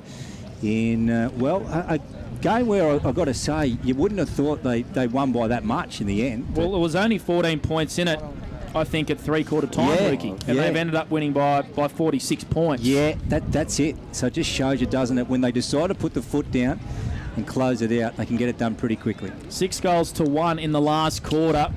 So goals to Harry Wheeler, Lockie Howe, Bailey Fronfelder kicked a couple, Jackson Mead and Willie Wheeler as well, just iced the game for the Yarrawonga Pigeons. 14-11-95 over the Wangaratta Rovers, 7-7-49. Now, our man Monty has the big duty of awarding our Yarrawonga News and Gifts Player of the Day. Easy enough, I reckon, down there to Lee Masters. He was brilliant. Yeah, pretty easy decision down, boys. Lee Masters, great job again. Great to get the win like that after what happened last time against those guys. Yeah, we were pretty disappointed, but in a sense it probably set up our season in a way. I think that game was probably the turning point, and yeah, we learned things that we needed to, so yeah, it's been a blessing. In the last quarter, 6-1, mate. You were able to really run it out and looked like you were running on top of the ground, really, which is something you probably haven't really done in the last quarters this year. Yeah, I suppose that's been said about us early, but I think we've been pretty good at that lately. I think our midfield's really starting to get on top, and we're getting a good balance in there, and yeah, it's just been an even spread, so it's been good. It must be nice to sit back and watch Wheeler and Gibbo the way, especially the form they're in today, just do their thing through the middle. It is. I've had the pleasure of sort of having Willie and Gibbo, and yeah, it makes your job pretty easy. But yeah, Harry was outstanding again, and yeah, as I said, it makes your job pretty easy when you've got blokes like that winning the ball. Oh, well done, Lee. Go on and enjoy it, mate. Thanks for the time. Add Fothergill to the mix as well in there. Licky Francis, he was brilliant in that second half. Would love to break down his numbers. I reckon he was probably quite early, and then he was absolutely brilliant in that second half. Was Nick Fothergill. He was up there as well for our Yarrawonga News and Gifts Player of the Day. Well done, Scott Montgomery, as a very, very sore and limping Sammy Murray limps over. Corowa's got up by a point at the moment, boys. Just kick the goal. There we go. Limps over, does Sammy Murray, and has a chat with a couple of the Yarrawonga Pigeons. Of course, if you're just joining us, Sam Murray, Monty out injured with a hamstring injury in that second quarter, just before half time. Yep, so he's very much struggling to even walk, boys, so that's a really good one. I reckon he's walking better than what you are, Mont, just quietly. I've done a few cases. I can run over there. Tried to track down Leroy. So if you're joining us here, post-game show soon, thanks to APCO Wangaratta, 95, the Yarrawonga Pigeons, 14-11-95 over the Wangaratta Rovers, 7-7-49. And we'll try and follow the Yarrawonga Pigeons into the rooms and hear them belt this song out nice and loud. Of course, Scotty Montgomery down there on the boundary will follow them in. And look at Sam Murray with Japan. I know I mentioned it so many, but look at him. He is in. He's struggling big time. He's in. Yeah, God, gee. So Monty... That's a bad one, isn't it? ...has followed the Yarrawonga Pigeons in. And will hopefully our effects mic will hear the song. If you're a Yarrawonga fan, turn it up nice and loud.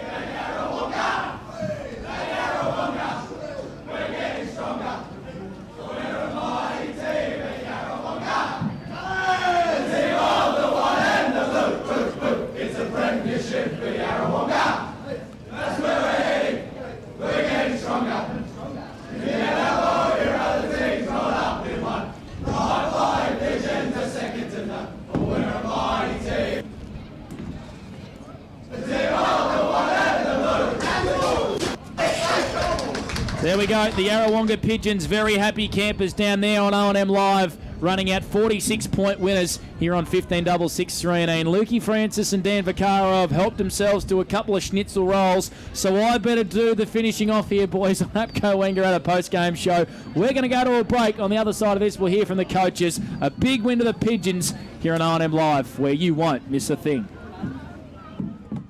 Watching the game at home is good, but watching the game on the big screen with all your mates, all the atmosphere and the great food and beer is pretty hard to beat.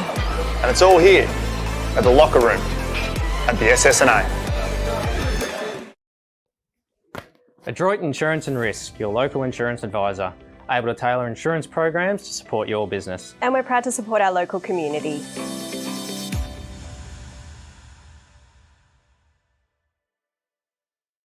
The new Nissan Navara has landed at McRae Nissan with a tougher, more rugged design, Nissan intelligent mobility, advanced off-road capabilities and a host of on-road refinement. Test drive one today at McRae Nissan. Looking for somewhere great to eat? Check out Social Dining and Bar. And right now, you can get a seafood basket, served with chips, salad and tartare sauce from just $18. Come and be part of it all at Social Dining and Bar at the SSNA. How many subscriptions do you have? One for entertainment? And one for news? And meditation? One for sport? And one for music? Whatever you're into, you can now manage select paid subscriptions in one place and save up to 10% with Optus SubHub. Discover what's trending and save by bundling them all together. Streamline your subscriptions with Optus SubHub. It starts with yes.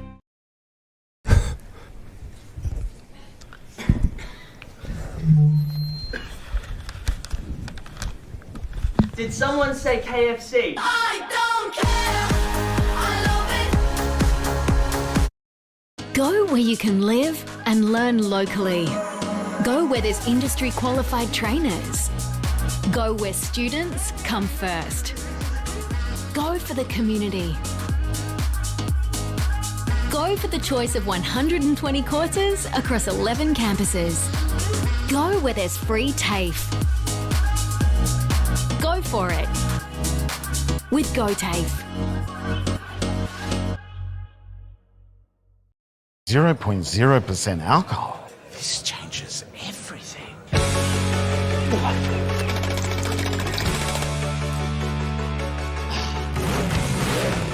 Rewrite the rules. Carlton 0. The new Nissan Navara has landed at McRae Nissan with a tougher, more rugged design, Nissan intelligent mobility, advanced off-road capabilities and a host of on-road refinement. Test drive one today at McRae Nissan. GoTAFE is hiring, and we want you on our team. Flexibility, professional development, generous remuneration, and a staff wellbeing program are just a few of the great benefits we offer. If you have a passion for your skill or qualification and you're looking for real work-life balance, then GoTAFE is the place for you. GoTAFE is leading, Inspiring. hands-on, Flexible. Fabulous. We have dozens of trainer positions and corporate roles open right now. Get in touch today. Hi, I'm Kylie King. I first fell in love with this region as the Prime News sports presenter. Sometimes this feels like my second home. I love our historic towns and vibrant cities, our passion for sport, and of course the people who make it special. And now I get to share what's important in our region with Kev Polton. So join us, Kylie and Kev for breakfast, weekday mornings from 6 on 2AY and 3NE.